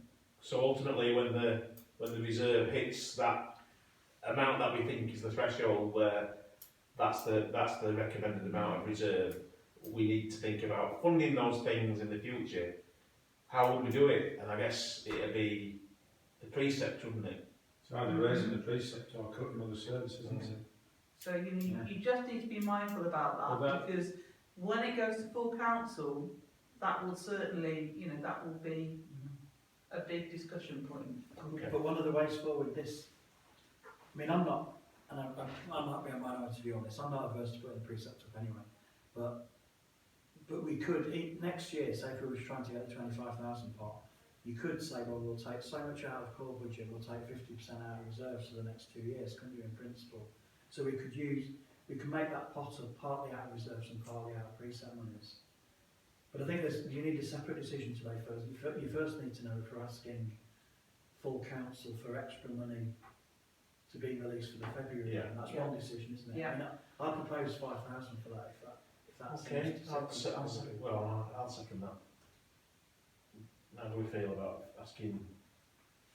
This is so we can got some money to play with in February. But I don't know, I feel cheeky asking for that, because basically we had a budget for this year and we've already spent it. So,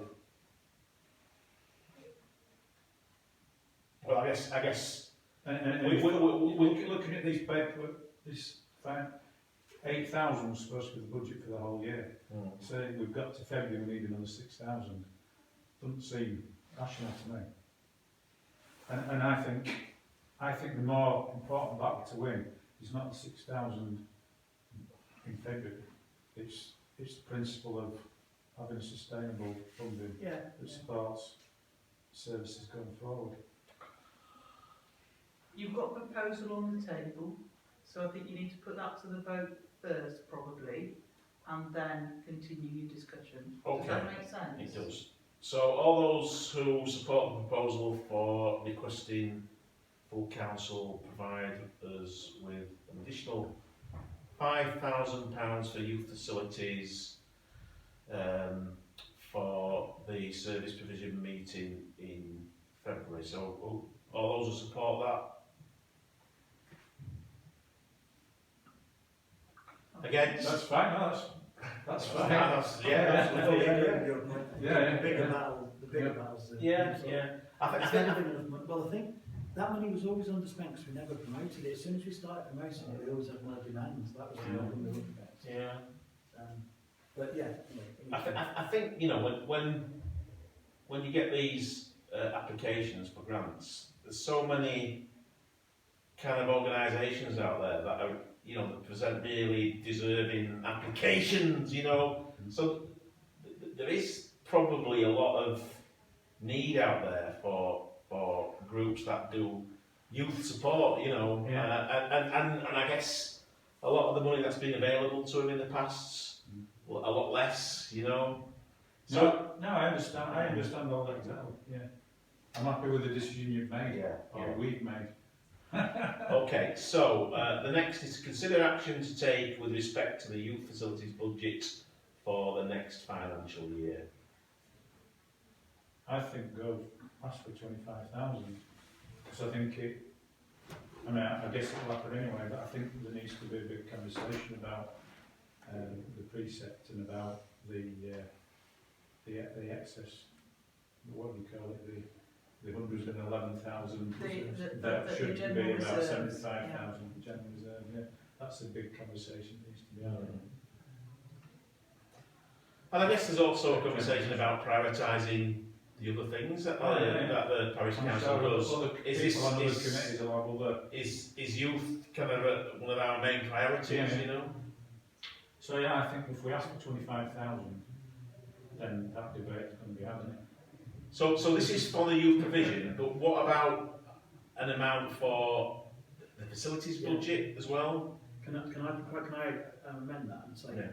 one I support the 25,000, but that's a commissioned arrangement with KYA, so we changed the budget line from a grant process to a commissioning arrangement with Kirklees Youth Service to allocate, as we discussed with 3 or 4 youth organisations.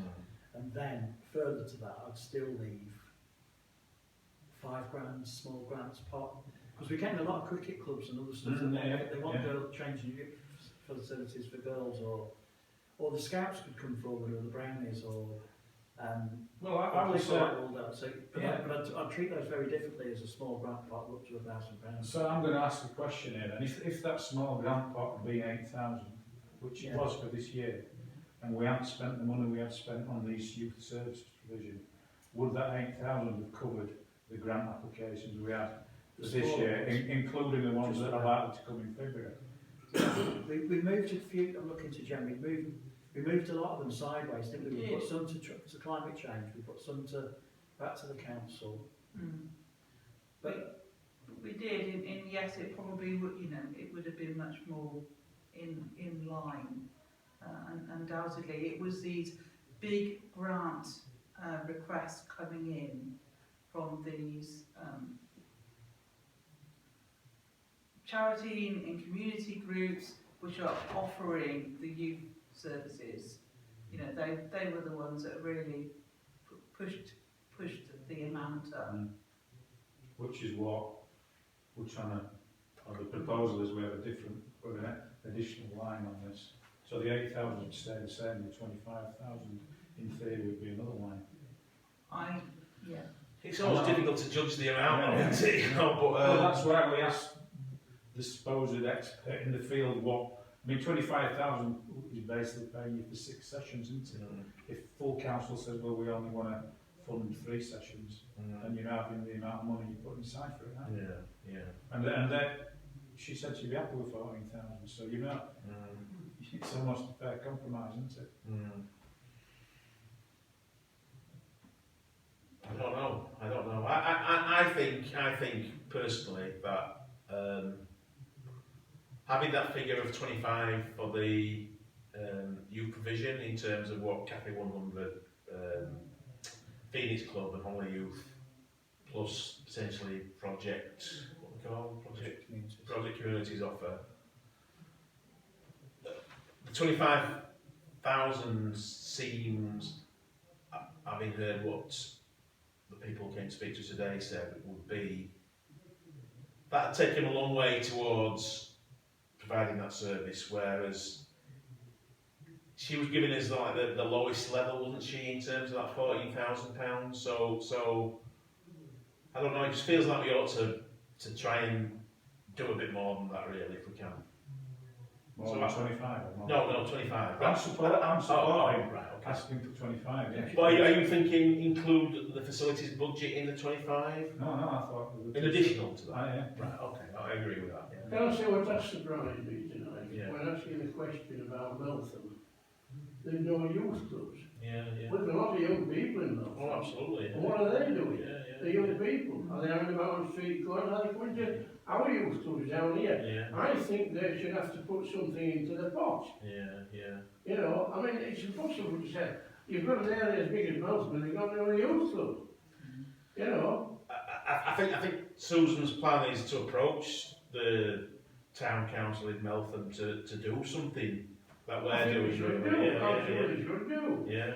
But But if we were giving her all the money, that would be something you could task her with doing to find out how many kids from Meltham were coming over there and using those facilities. There used to be a youth club in the Carlisle Institute before they knocked it all around. It used to be upstairs and there. There's plenty of space for one, isn't there? Yeah. But it's outside of our jurisdiction, isn't it? But I was surprised there wasn't somebody running something, Donald, in, it's a big place like Well, I mean, they got the Carlisle Institute and somebody besides to sort it all out. Yeah, it's got a big chunk, That's hasn't it? that's something that we never got, that's No. an ideal situation Mm, for a youth club. absolutely, You they've know, got, I mean, they've got the don't space. tell me that they're so good in Rotherham, these young kids, they aren't causing bother because they haven't got a youth club to go to. Yeah. We all know what happens, don't we? Yeah. So what about 25 for youth provision and 8 for youth facilities? Well, I'm happy with that. So it's a starting point, we're better to start higher and come down. I mean, I've not experienced this before. That's Is it like a bit of a bargaining negotiation? Start up there, Yeah. help down. Yeah. Don't start down there, start going up Yeah. there. I agree. I support it. I mean, we've got a definite rationale for what we're asking for, and the full council will decide if they want to go Yeah. with it or not, or to Yeah. what level they want to go with it. Yeah. But I think the principle of having an additional line here that is similar to the buses contract for youth provision in the Home Valley is a sensible way to go. So then, Whether we ultimately decide we can afford it. thinking about the thing, innit? thinking about a proposal then, so the proposal is then that we request that in terms of next year's budget, 25,000 is allocated to youth provision, and 8,000 to youth facilities, and that youth provision is about working with Kirklees Youth Alliance and with other providers in the whole valley to provide a youth service. So, And the other stuff's the grants pot for anything to do with youth, it could be equipment, it could Yeah. be project costs, so that, like we have at the moment. I think you need to have the conversation about the intention of the ideal being that it would be a making it sustainable. yeah. So, when you're talking about the 25, thinking about how this will be worded, do you want something specifically in the wording about it covering across the Home Valley? Because if I'm reading what you have said right, is you do want it to be both Holmfirth and Onley. Yes. Yeah. Yeah. Absolutely. It's got to be spread at least 3, if not 4 ways, I think. So at least 3 venues.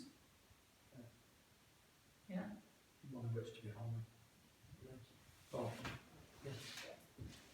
Because you sort of want to both give the management of it to Kirklees Youth Alliance, but you want to make sure that what your principles are being covered in however it's worded. Does that make sense? Yeah. With the bus contract then, do we give the money to the buses and they decide which routes they're going to run? Or do we have input on what routes we want them to provide? There was input, and going forward with the new council, that contract will be reviewed. But this would be a similar thing though, wouldn't it? Yeah. We'd be entering into a contractual agreement Mm. and we would be able, and if we provided the money, we can say where we think that money, that we want. It's Yeah. intended, like she said, 6 sessions at those 3 venues, which were 2 in Firth and 1 in Omni. Yeah. I think we'd still say we need them to, as the contractor to come back with a proposal which we consider and comment. Yeah, And if we're happy, then we fund it. If we're not happy, we send it back to be written down. yeah. But I'm hoping that we'd have a much more collaborative discussion with them, because Mm. they're trying to make it work as best they can. aren't they? Absolutely. And they may struggle to get them all the 3 or 4 organisations to agree as well. We haven't spoken to We just them. create a real problem for them, really, don't we? But Yeah, And something else to think about is this is for the budget 23-24. You know, we're talking about maybe the longer term view for it to be a contract, but I think, you know, you can't tie in that future council. I think that would, you're talking about something quite specific, which is the 23-24 budget. Yeah. We're not actually talking about a 3 or a 4 year contract. No. Maybe that will be something that the next council Yeah. will do, and this is a foundation stone for Yeah. that. But one of the advantages of that as well is, although it's not great in terms of sustainability, you're both addressing potentially as a council using up the excess in general reserves, but you're not making a commitment that the council in the precept won't be able to cover Yeah. later. Does that make Yeah. sense? So I think you sort of want to not include anything specific about it being a contract. This is just this next year's budget. Does that make sense? Could we say something about like that we hope that perhaps it could be considered beyond? Not that we're tying anybody in, but that would be our hope for the future, so that We could call your it pilot provision, your provision could be a sustainable thing. Like call Yeah, it a the pilot whole arrangement for that year, with a view to hopefully, if that works, then obviously the council may consider continuing that arrangement in the future. Yeah, that sounds like a good idea. Yeah. So have we got like? Right. So let me have a think about the wording. Can I Right. get downstairs to look? Yeah.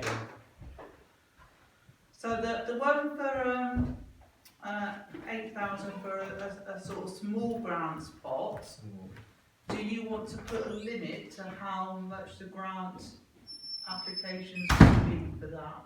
Yeah, I'll limit that to 1,000, I think. I'll keep that, or maybe 2 or 1. I'll certainly keep it at small grants. Because if you have it at 5,000 like it is now, it just gets wiped out. Would we want to split it into 2 though at 8,000, so that we don't, if we end up with the first application period, the 8,000 spent, then what do we do? Right, I could have thought about 2 rounds of 4,000. What do we do for that? Yeah. So 4,000 in September, 4,000 in February, Yeah. and a limit of 1,000 for the grant. Is that what you want to be in the proposal? I think a lot of groups just want to do something. A lot of the smaller ones that came through, that seemed to be it's a flexible chunk for small charities, smaller projects. And that. Right, so you've got one proposal there then you can consider when Councillor Green comes back. And then the second one is about, I don't know if commissioning is quite the right word, but commissioning Kirklees Youth Alliance to manage £25,000 to provide youth services across the Home Valley in at least 3 different venues, Including Homley. including Hornby.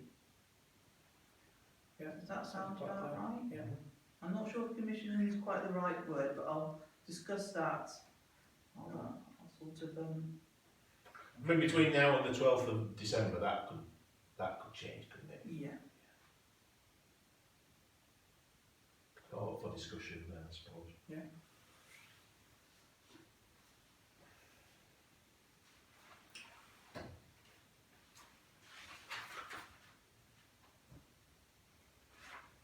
So that was on the agenda.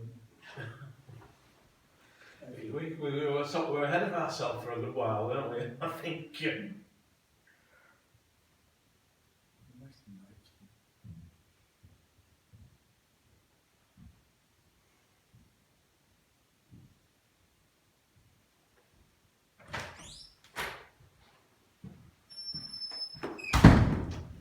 Right.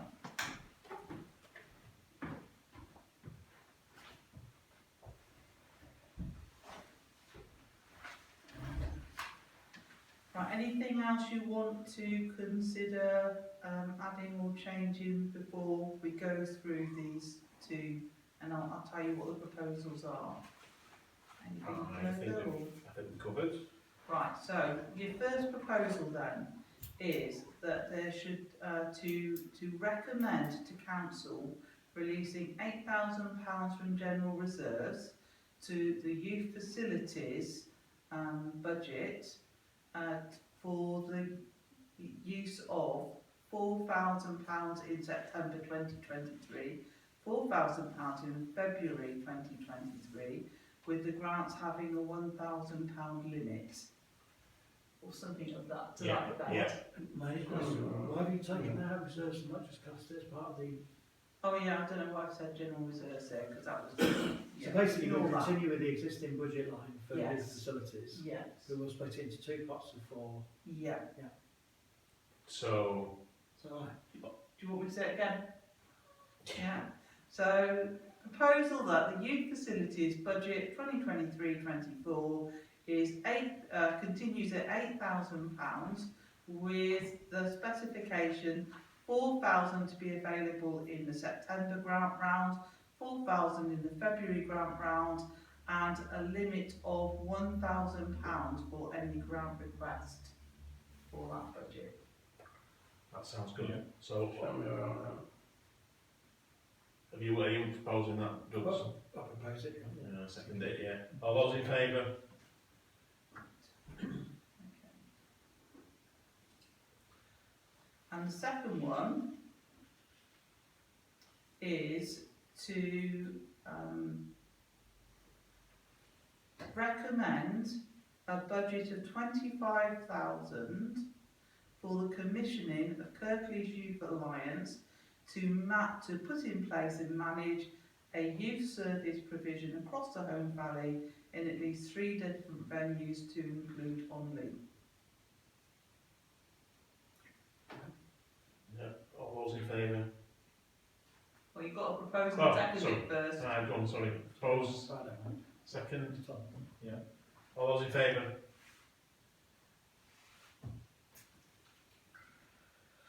Okay. Is that okay then? Yeah, that's taken a big job of work to do out when you come to the budget in a bit. Okay. Because I know time is pressing, Right. but nevertheless, that was a big Okay. discussion. Report from maintenance contractor regarding item number 57. Report from maintenance contractor regarding toilets, shelters, war memorials, phone boxes and benches. To receive and note report J from the maintenance contractor regarding war memorial, full council resort to commission and fund the addition of the name Tom Burkhead to the memorial sited in the grounds of Home Valley Memorial Hospital. This is now being completed. To note the report regarding toilet shelters and memorial phone boxes and benches. I think we can note that. Yeah. To note the addition of the name Tom Burkhead to the war memorial in the grounds of Home Valley Memorial Hospital. Okay. Item number 58, Home Firth Public Toilets. Members are directed to report J from the contractor regarding Home Firth Public Toilets. The clerk has yet to investigate improving signage to clarify where the gents' ladies are positioned and encourage the giving of voluntary contributions as resolved in the meeting on the 20th of September this year, item 35. Yeah, apologies, it is on my list. Okay, no problem. I'm sure it's a really long list, Jen.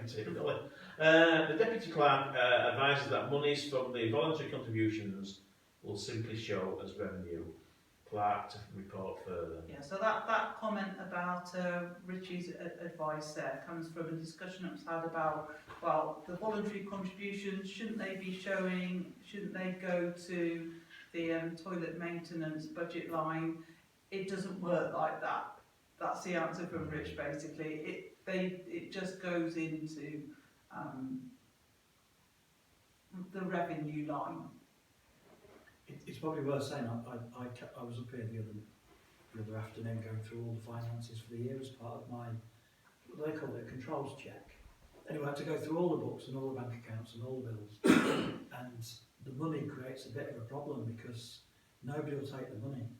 So the guy who cleans the toilet, who empties the toilet collection thing, is then left with bags of coinage. And finally managed to get some other pubs to take it and other people to take this change off him. So it appears as one big income, doesn't it? But it looks like it's, is it over £1,000 that came in Yes, yeah. in 1 month? But actually that was a few months worth of payment. But it's actually an issue in itself because nobody wants to deal with bag of 5p's really. But anyway, it is banked and it is accounted for and it is on the accounts because I could see it. Can't we pay coins into our bank account? You can, but banks have got a right to refuse. So, you know, if you go at a busy time. So our poor contractor and his wife who Yeah. empty it. So, and obviously they can't go every day. So they have a certain amount. They count it all out. They make sure it's bagged correctly. They take it to the bank. If the bank's then busy, they can say no, you have to come back at another time, and they're left with all the coinage. So it's anyway. They have dealt with it. They found a But broker, I don't know now, but drop it off at a pub and exchange it for notes. That's the way around it. But it's not ideal, and it's not ideal for them. So if I can advise the committee, you might just want to decide to note the report. Yeah. Yeah. Okay, noted. Yeah. Stone shelters and seats update. Members are directed to report J from the contractor regarding the stone shelters and seats. Clerk to report further. I would just say that I've got nothing further to add from John's reports. Again, this might be one that you just want to note. I Okay, don't think there's necessarily any actions you want to Happy. take at the moment. happy to note. Noted. Item 60, adopted phone boxes update. A definitive decision has yet to be taken about the use of the custodianship of the adopted red phone box next to the post office in Holmfirth. Possibilities include the kiosk being a mini museum for Holmfirth containing information boards in conjunction with the Civic Society, with installations inside that were visible and appealing. The maintenance contractor has placed a lock on the kiosk as requested and willing to consider the use of his team for regular locking, unlocking of the kiosk to tie in with the locking stroke unlocking of the public toilets. There will be an additional charge for this, £1 for each locking and unlocking has been suggested, i.e. a possible £730 per annum. The Vice Chair of the Service Provision Committee to report further.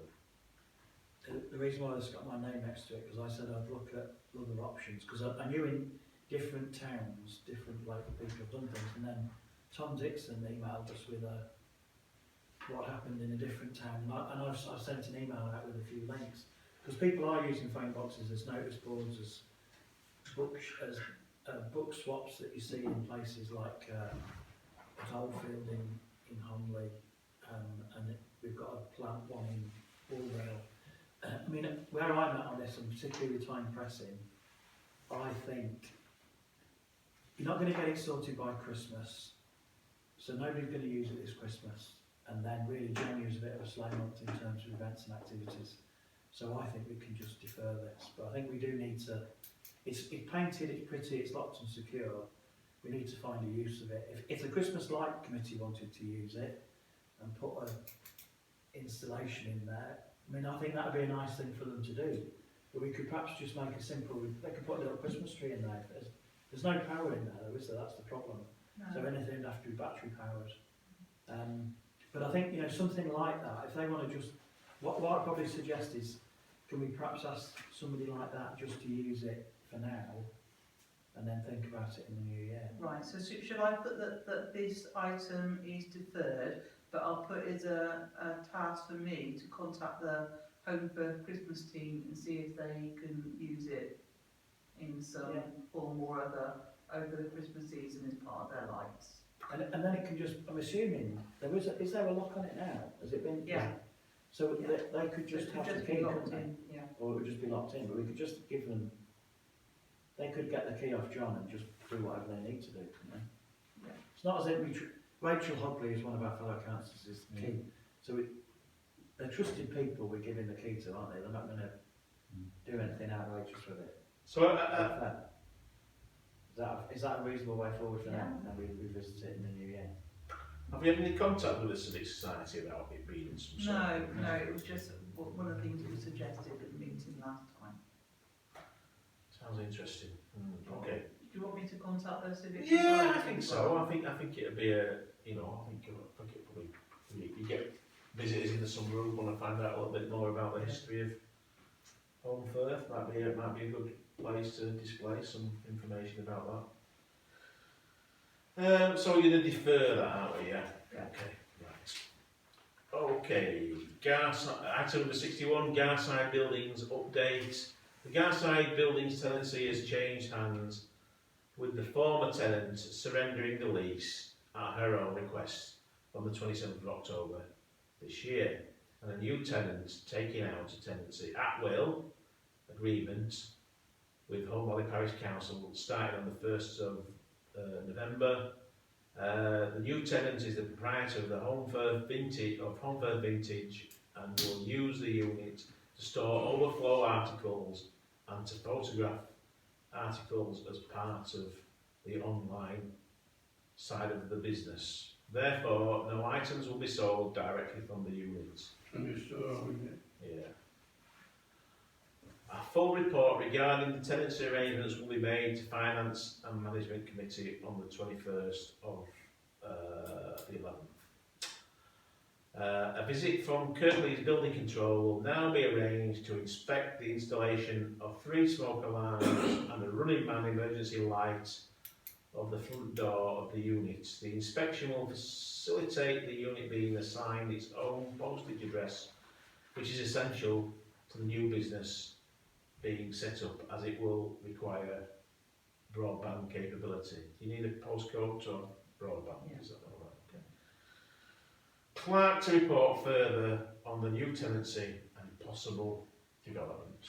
Okay, so I think this is a positive development that, as I think people are aware, the original tenant was in arrears and there was no way of catching up really.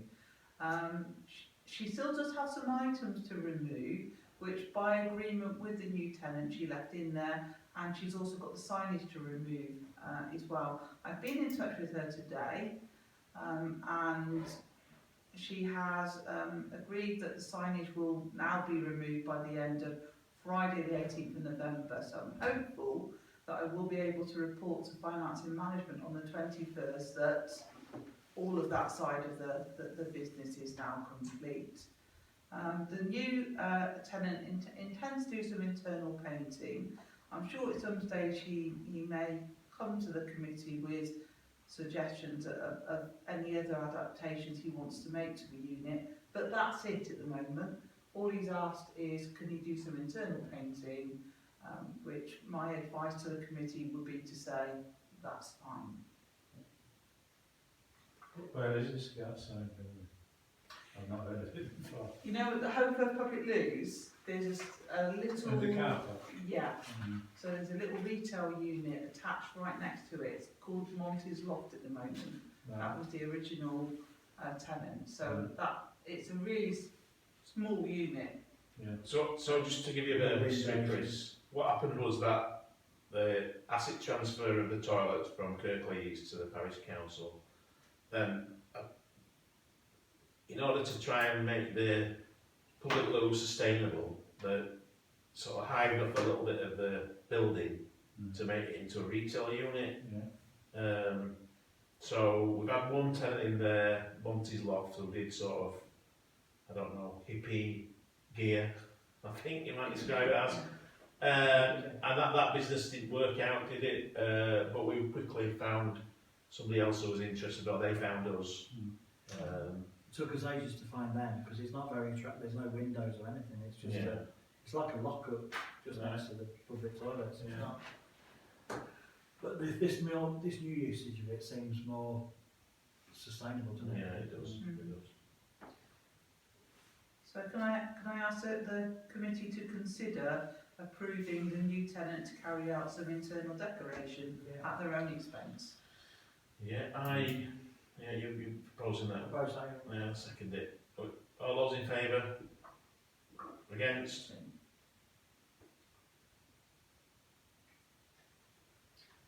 Are you abstaining? No, Oh, brilliant. Okay, thank you. Item number 62, Stotts minibus provision. On the 20th of September, the Service Provision Committee resolved to maintain the Stotts minibus provision arrangements for at least another year. The clerk to make arrangements for Councillor East, Carey and Dixon to meet with Stotts to review provision. So there's no resolution I'm asking you for. It's on the agenda because there's an action still to do, and that's to organise that meeting. Okay, great stuff.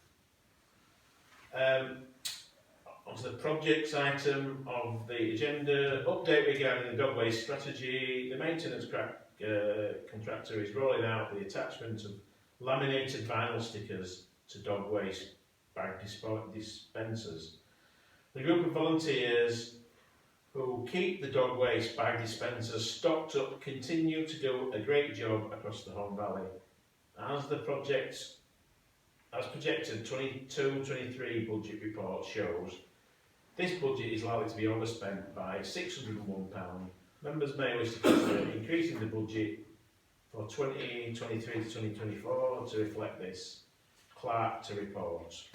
Yeah, so this is on the agenda really because it's one of the overspent areas of the budget. And whilst for this particular item I'm just asking you to note the contents of the dog waste strategy update, you know, I'll also note in the minutes that you are aware of the overspend. Okay.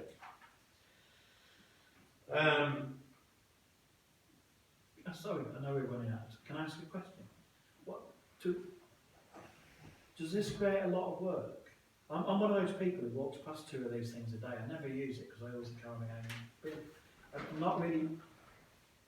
There's lots more people got dogs, and we've set ourselves.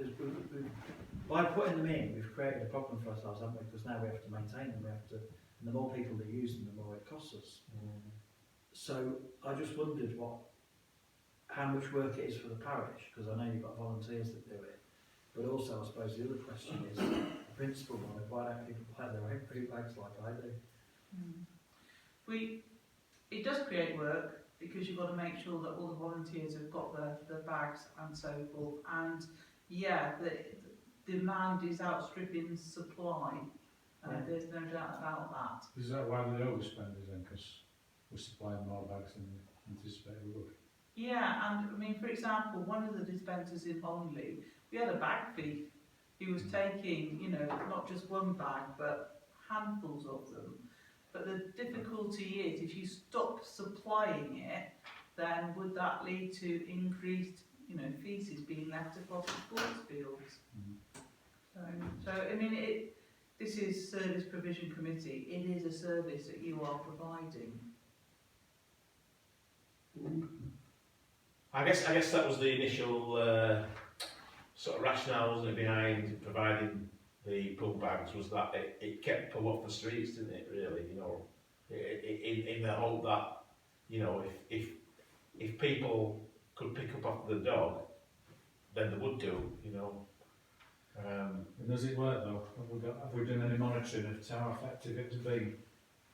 I don't know. It appears to be working, doesn't it? There weren't many complaints of people writing in to say, It's not working if people are taking the bags because they're free, where otherwise they would have bought them. The fact that the bags are disappearing is not necessarily evidence that it's working. That's what I'm saying. I can't imagine anybody's buying them to sell them on. I just imagine they're grabbing free ones rather than buying their own, because they are relatively expensive. I maintain the cemetery on. I was there this afternoon, and there used to be loads of dog poo bags in the bin there, and the girls volunteered to put the bin there and empty it, so to separate out waste out. But there's no dispenser at the cemetery gate, and we get very little dog mess in the cemetery. People who walk dogs in the cemetery all take their own bags, and I don't know what yours look like or ours look like, but there seems to be lots of different styles and colours. I suppose it depends on where the location of the poo bag, because I don't live far away from cemetery. I wouldn't I think the nearest one is probably up near People's Park, really. I wouldn't walk all the way up to People's Park to get No, pool no, bags to. but lots of people walk the dog down there. They all seem to manage to bring their own pool bags, as you suggested. So why is there a need to provide them? I think the need is that it helps reduce the amount of dog poo on That the was the pavement. question I started with. Have we got evidence that has actually happened? Well, it's difficult. How would you collect that evidence? No. A survey. Yeah. Well, you Full can survey. experiment by not filling one and seeing if it gets any worse. No. That's one way of testing it.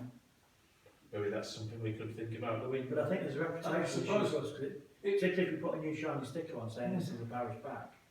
I mean, looking at the Wrecking Only, there's a football team plays there, isn't there? There's a Home Valley Yeah. Academicals used to play there. Yeah. So we could ask them, has it been better this last season since we put the dispenser? So they've been there for about 8. Well, I've been at the parish council. It'll be July. Next July it will have been 7 years, and it's been something that the parish council has done throughout that whole So period. that's cute. So then, how come we've overspent this year by such a large amount? Cost of living crisis. You know, if people, as Councillor Carey said, I doubt very much that people are trying to sell these bags on, so they're taking them for personal use. Maybe that's, you know, part of the issues. And there are a lot more dogs because of walking down that. Yeah. So maybe that's recognised for normal. I guess it, you know, you could maybe do a little bit of a survey in different locations. You know, send out a sort of a questionnaire. Do you think, you know, do you think there's dog poo on the street in Homley High Street is an issue? I don't know. I'm not. I was only asking if we knew. I wasn't suggesting we spend time and effort. It seems like a small item now. Well, the problem is, for next year, if we don't increase the budget, we'll overspend again. Yeah. So it's whether it's important enough for us to keep on ever increasing the budget, or we just say, no, we're not going to do it anymore. Okay. Well, just no. Sorry, Jen. Yeah. Just So noting that, but- two things, yeah. Fine to just note it. Do we just want to formally recognise that it's gone 9 o'clock as well? Yes. Yeah. Agreed to extend the meeting. Are we all okay carrying on for a little bit longer till Yeah. say about 1:30 at the max? Yeah? Okay. Okay, cool. £1,000 that. Removal of sharps bins from Holmfirth Centre. The sharps bin cemented into the pavement near Holmfirth public toilets has not been removed. The clerk formally wrote to Mark Scarr, Interim Service Director of Highways, Kirklees Council, about the sharps bin in April this year. As resolved on the 29th of September, the clerk is to write to Kirklees Ward councillors to ask for support for furthering the removal of the sharps bin.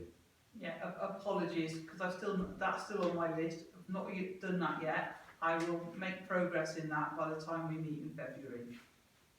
So I expect a letter, Donald. I'll sort it tomorrow. To note, current position regards so we just note that item. Okay. Warm Spaces, Home Valley South Ward Partnership meeting is initiated work on a simple local leaflet indicating warm local spaces, food banks, support for advice available to local residents as outlined in email L.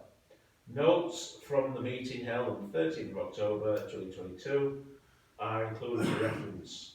Whilst the deadline, the 11th of the 11th 22, for information for the first draft of the leaflet is soon after the Service Provision Committee, members may wish to note the work undertaken by Home Valley South and consider link-ups to Home Valley Parish Council activities. So is this something the Service Provision Committee is interested in? It's certainly topical, isn't it? It might be that this actually needs to go to the full council as a new project. It was just the date of this leaflet deadline that made me think this might be something you want on the agenda. The library is one of the obvious places talked about in the notes. Worth noting, 36% of children in Kirklees living in poverty. There's Home Valley South Hardship Fund set up that's being administered through Home First Tech. It's whether there's any actions you think are relevant for this committee, or whether this is something you just want to knock on to full council. At 9:10, I think, knock it on to full council. I mean, I think that I need to make sure that Julie knows about the Civic, because the Civic are open on a Friday morning for a cafe that people could go to. But to be honest, there's warm zones are popping up all over the place. But you only know about them because you look at posters on the walls, and there's some in the co-op. But I don't think as a parish we've got any warm zones, but the Civic could have. And the tech's obviously interested. So I'll refer it on to the full council agenda for December. Yeah. Okay, so we're not far off now, so hopefully we can get through this fairly quickly. The Service Provision, item number 66, Service Provision Committee budget for the next financial year. Oh. Have you got? Is that Do you want that? to pass them on? Yeah.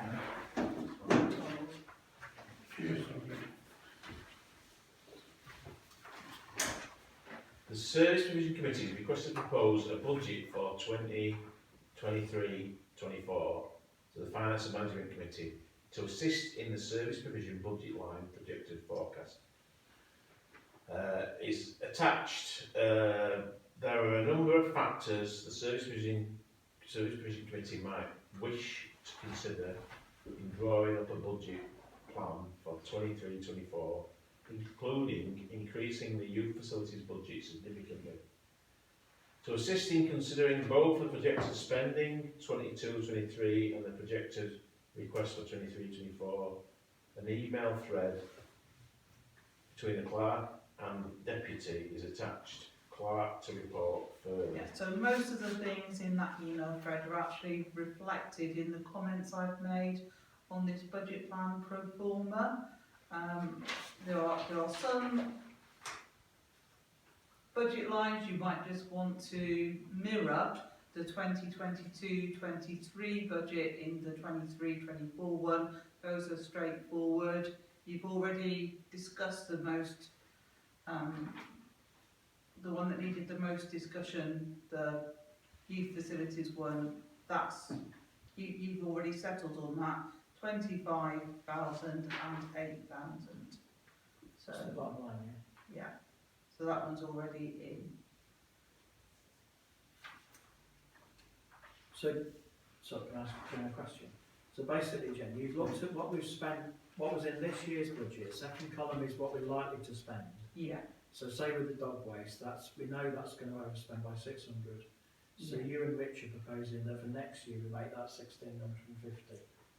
So you've sort of taken account of the overspends, and equally if there's been underspends, like it looks like there is on many buses, Yeah. you've just shaved that down to the actual cost of the contract. Yeah, well, when we talked about it, our reasoning for shaving it down to 23,500 is in terms of what you present to council.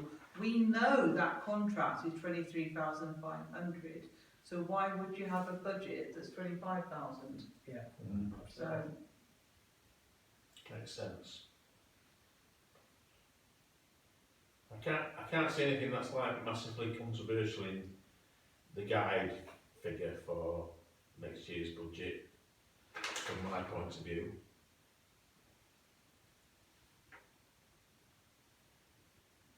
do you want me to go through them each? Yeah. So, first one, Mummy Library, 15,000.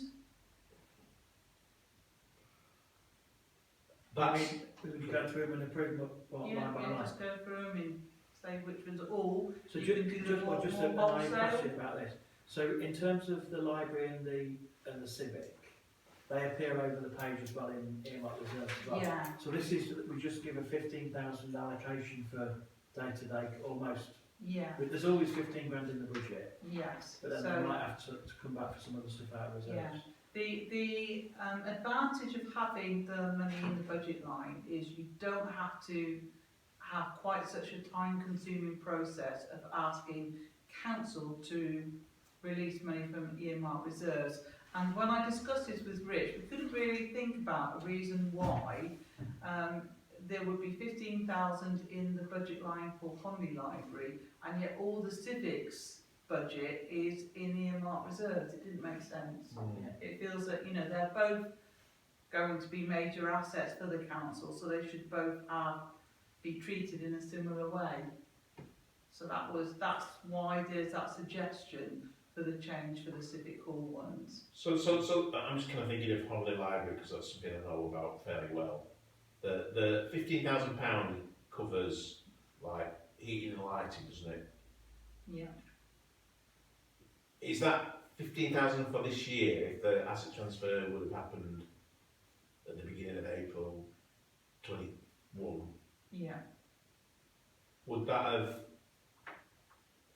15,000 then, how did that reflect on the projected sort of utilities bills? Yeah.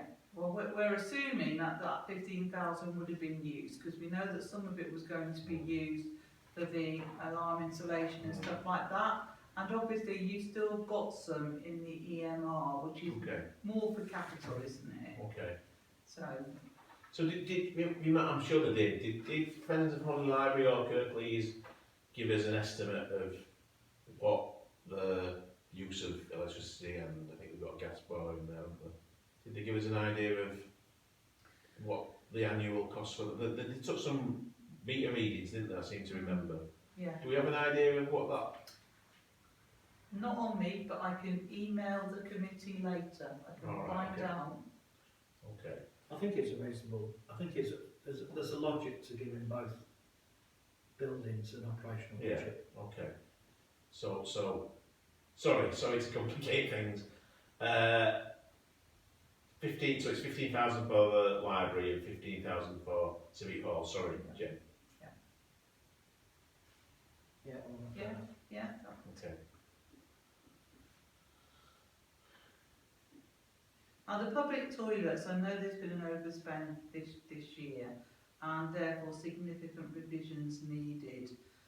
It's not just about the money we're paying to the contractor, it is to do with rising energy costs and so forth. I know that when Rich looked at this, he thought that about 50% of it was claims from the contractor, but the other 50% was about other issues to do with the public toilets. Even the water bill's quite big, isn't it? It's an expensive operation. Yeah. Well, if that's what it costs, that's what it costs. No, I don't really see this. Any savings you can make on it. And it is, you know, it's an important public service that it's some form of time you've decided to support as a council, so.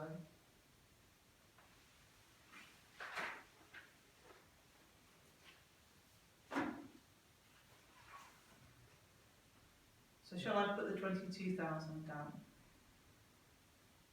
Yeah.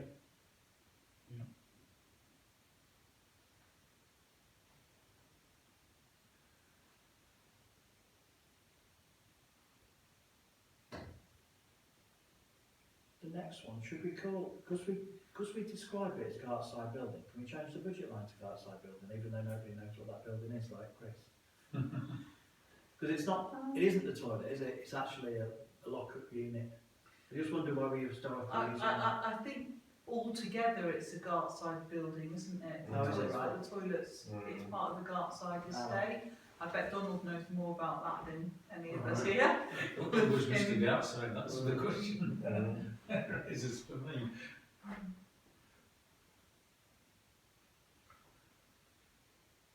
So again, that's a no change one, so No change. I would just advise that you continue with that.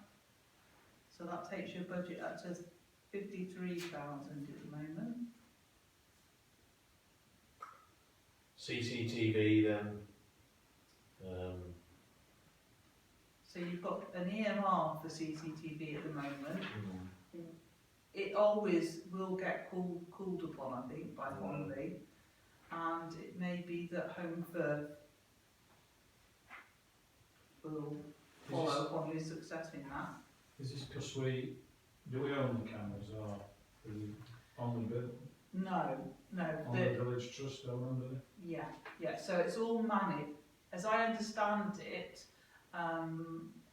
the system that Honley Business Association, I think it was, put in place, is outsourced and managed by a company.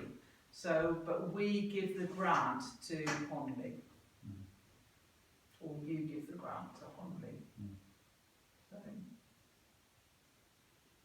What's your view of the merit of CCTV from a crime stopper? CCTV is useful if it's monitored. If it's not monitored, it's not very useful, is my experience. So I don't know what you do you mean monitored live, or do you mean? Yeah, monitored live. Oh, Yeah, right, yeah, okay. yeah. I mean, so in Bradford, they had like 300 cameras across Bradford district, which is where I worked. There were 2 guys monitoring 300 cameras, so it wasn't very effective.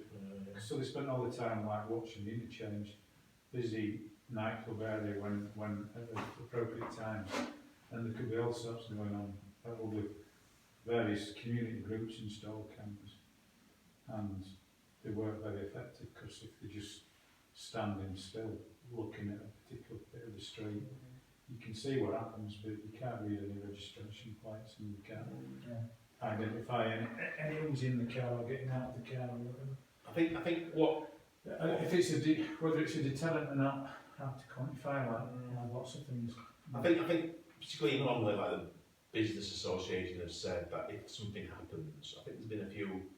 What happened when there was the fire at the co-op? Yeah. Was that pre the cameras? No, I think the cameras were used. might have seen a little bit of it, but I think the idea is that if something happens and they've got an approximate time, then the footage is recorded and they can get to that particular part of the day and see what the cameras are showing.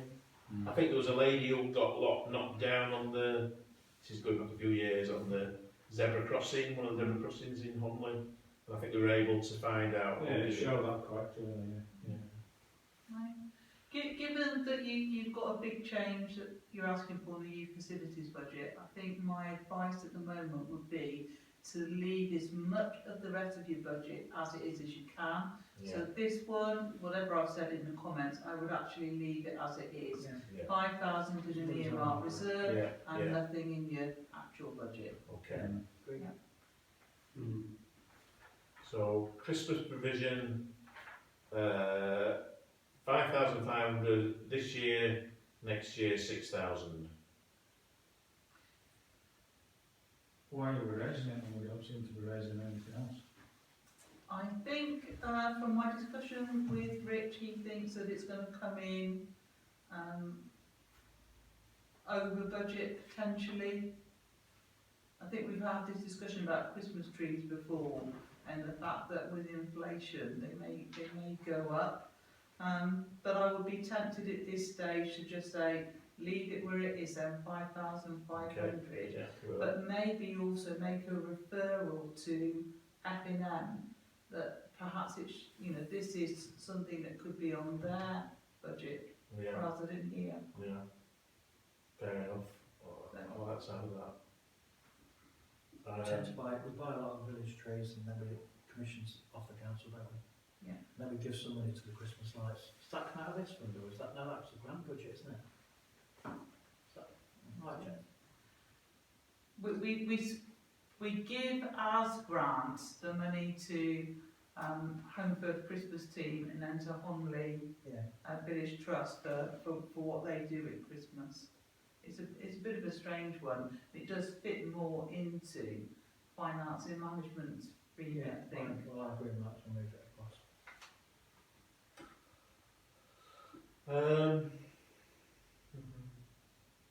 The next one is New Mill Churchyard. So we had a budget of 8,000 800. Sorry, 800. And that was an underspend, wasn't it? Of £136.25. Yeah. And it's recommended to be a reduction to 500 for the next financial year. I think I'll go with that. Well, it's not in bad order anyway, 'cause obviously it's a closed churchyard, and it's been under surveillance and annually the grass has been cut. It's been tidied up for the last 15 years probably. So I don't see any reason why it should be even 500, but I don't know what the charge now is. Is the general public allowed access to that churchyard? I'm not familiar with it. Yeah, but it's closed churchyard. There's been no Yeah. burials in there for, you know. You can go for a wander around if You you can want go to. wander around, yeah, there's no stop you doing that. Yeah. So why do we have Newmill Churchyard and not Onley or Longfirth?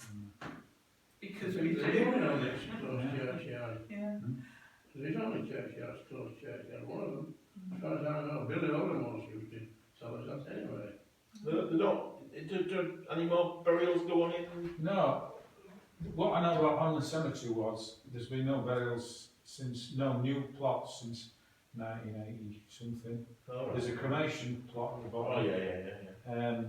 But my dad used to be on the church committee there, and the responsibility for maintenance of that churchyard went from the church to Kirklees All right. in the 90s or something. It was like a national scheme. All right. Okay. Well, the council's And got quite a few. So Kirklees have responsibility for maintaining. They don't do much. It's a closed churchyard then. Yeah. Don't get so, because if you do, we'll have it to do. But there are occasionally burials in like Yeah. old family. Yeah. I mean, for example, can't remember his name, I think it's David Brooke maybe, has just asked to meet with our contractor because one of the headstones needs laying down apparently. Mm. So we tend to get something each year that needs doing in the churchyard. That is, you know, There's hundreds of headstones laying down at Onley. And we've spoke to Kirklees about it, and they've gone away to think about it about 18 months ago. Yeah. So going to reduce that to yeah, 500? I think so. Yeah, does everybody agree? 500. Dog waste. So was £1,000 this year. Was discussed about it being over an overspend of £600-ish. So 1650 this year. Yeah. Yeah, I mean, I just, You think you can get your own dog Yeah. poo bags? I just think you've raised expectations, but now you've started, it's hard to stop, I think. You could ration it. You could say this is the number of bags we've got for the next 12 months, and get your volunteers to dispense them in that month. When if they run out on the 15th of the month, you wait till the start of the next month, and then people might get more. I think it would be good though, wouldn't it, to get an idea of, you know, what people think about it and people who've got dogs who use them, you know. I mean, I suppose the volunteers, they see their job as keeping them full, and that's part of the problem, isn't it? That they inevitably. If we were to communicate to the volunteers that we were considering rationing them, they might get the word out to the community, mightn't they? Well, what if we put it up a bit that said to the volunteers, we're aware we've overspent by 50% on that budget this year, so we put a bit extra in, but not as much as there was last year. So you're going to have to think of. I Is always that- send is that an easy volunteers a conversation? Christmas cards. I could put a letter in saying, please, we need to reduce it. I've done poo Well, bags. they would be, their feedback as to why they think it is would be good, wouldn't it? Yes, it would, and I can seek that. I think the hard thing for me is, I know they're volunteers. They're doing this voluntarily. If they ask me for, you know, dog poo bags, I want to give them dog poo bags. Yeah, You know. I see that as well. And I think it's a Have the cost of dog poo bags gone up? Probably has. Yeah, Everything else is going on. Well, a bit out. Plastic, aren't they? Yeah. Well, a lot of them are anyway. Well, maybe because it is like a thank you to those volunteer army, isn't it? It's not a lot of money if you see it that way. Do we? I don't want to get bogged down. Dog poo bags. Let's move on. Yeah. patient transport scheme, that's £1,000 this year, proposing £1,000 for the next financial year. Just to say, I mean, at the last meeting, you did ask me to get feedback from them. We had, I sent an email explaining what was needed. We received a very short, curt thank you letter in response with none of the details I asked for at all. So, Is that whether- from Holland Surgery? yeah, so whether they're actually spending it as you think they're spending it, I honestly cannot say because they've not responded to me. Well, I'd be happy to scrap it, because in a way, because why do Hunley have it and nobody else does? And it's a bit of, it's a strange organisation that runs it, because it's all made up of the doctors, there's no members of the public running it. Yeah. It's a very, but we tried to get to the bottom of it and then they didn't answer the questions. I mean, I sent them this email on 21st of September.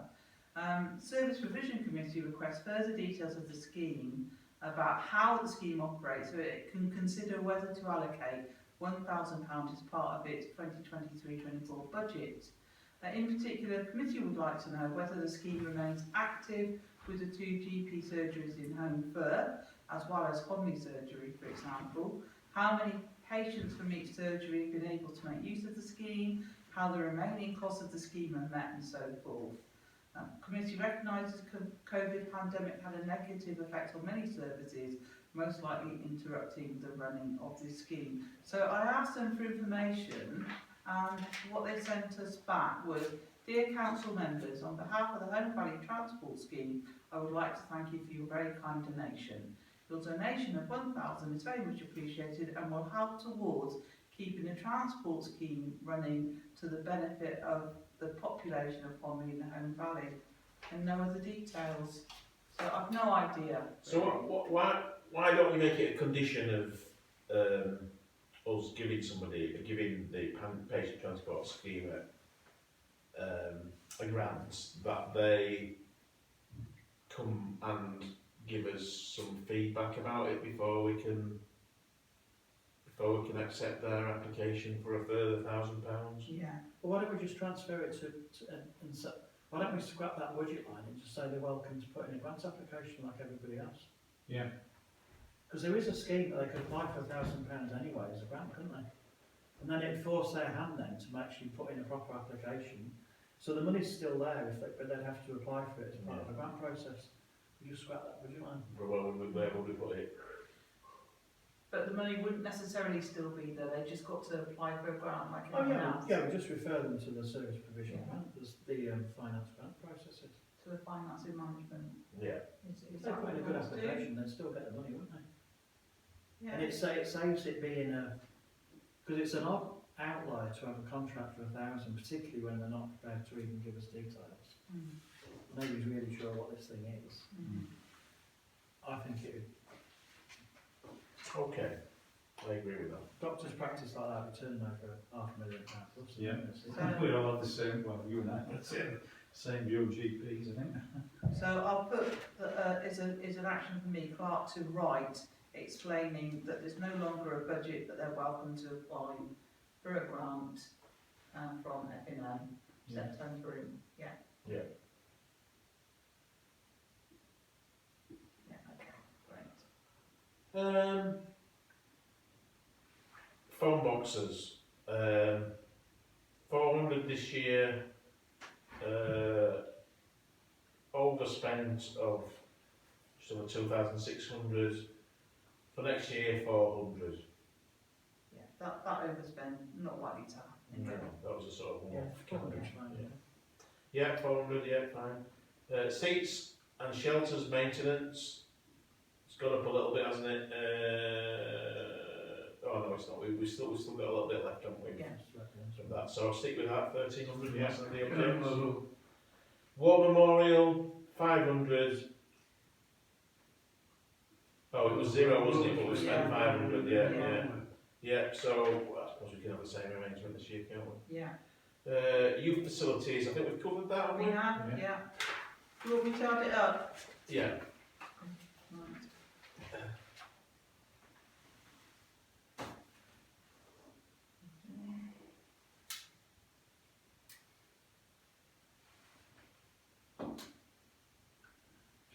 watching that, because we're going to get some milk before. Sorry. That's the I think the last one should be prescription. Prescription as well.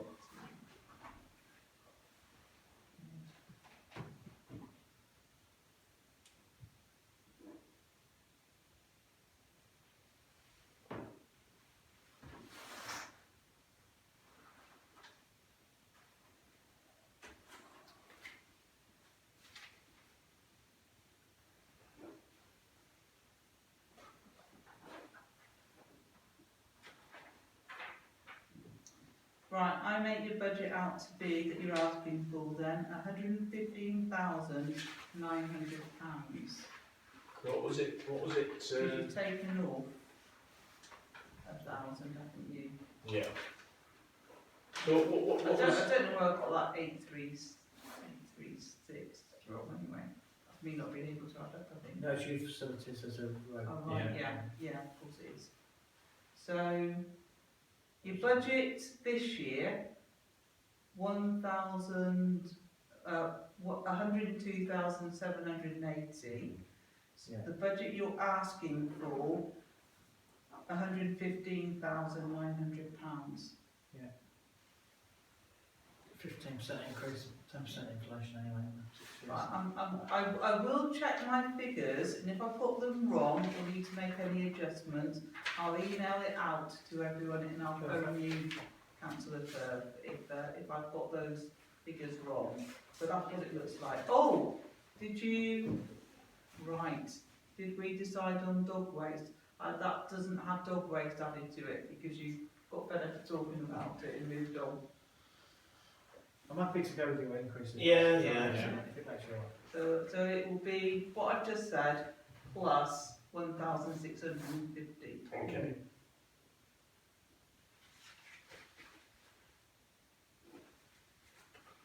So the last, am I right to go to the last item, Jen? Yeah. Okay, so the last item is item 67, items for publicity. Members are invited to suggest items for publicity arising from the current work of the Service Provision Committee. So no suggestions for aspects of the work of the Service Provision Committee to publicise. I guess we always say on the live, don't we? But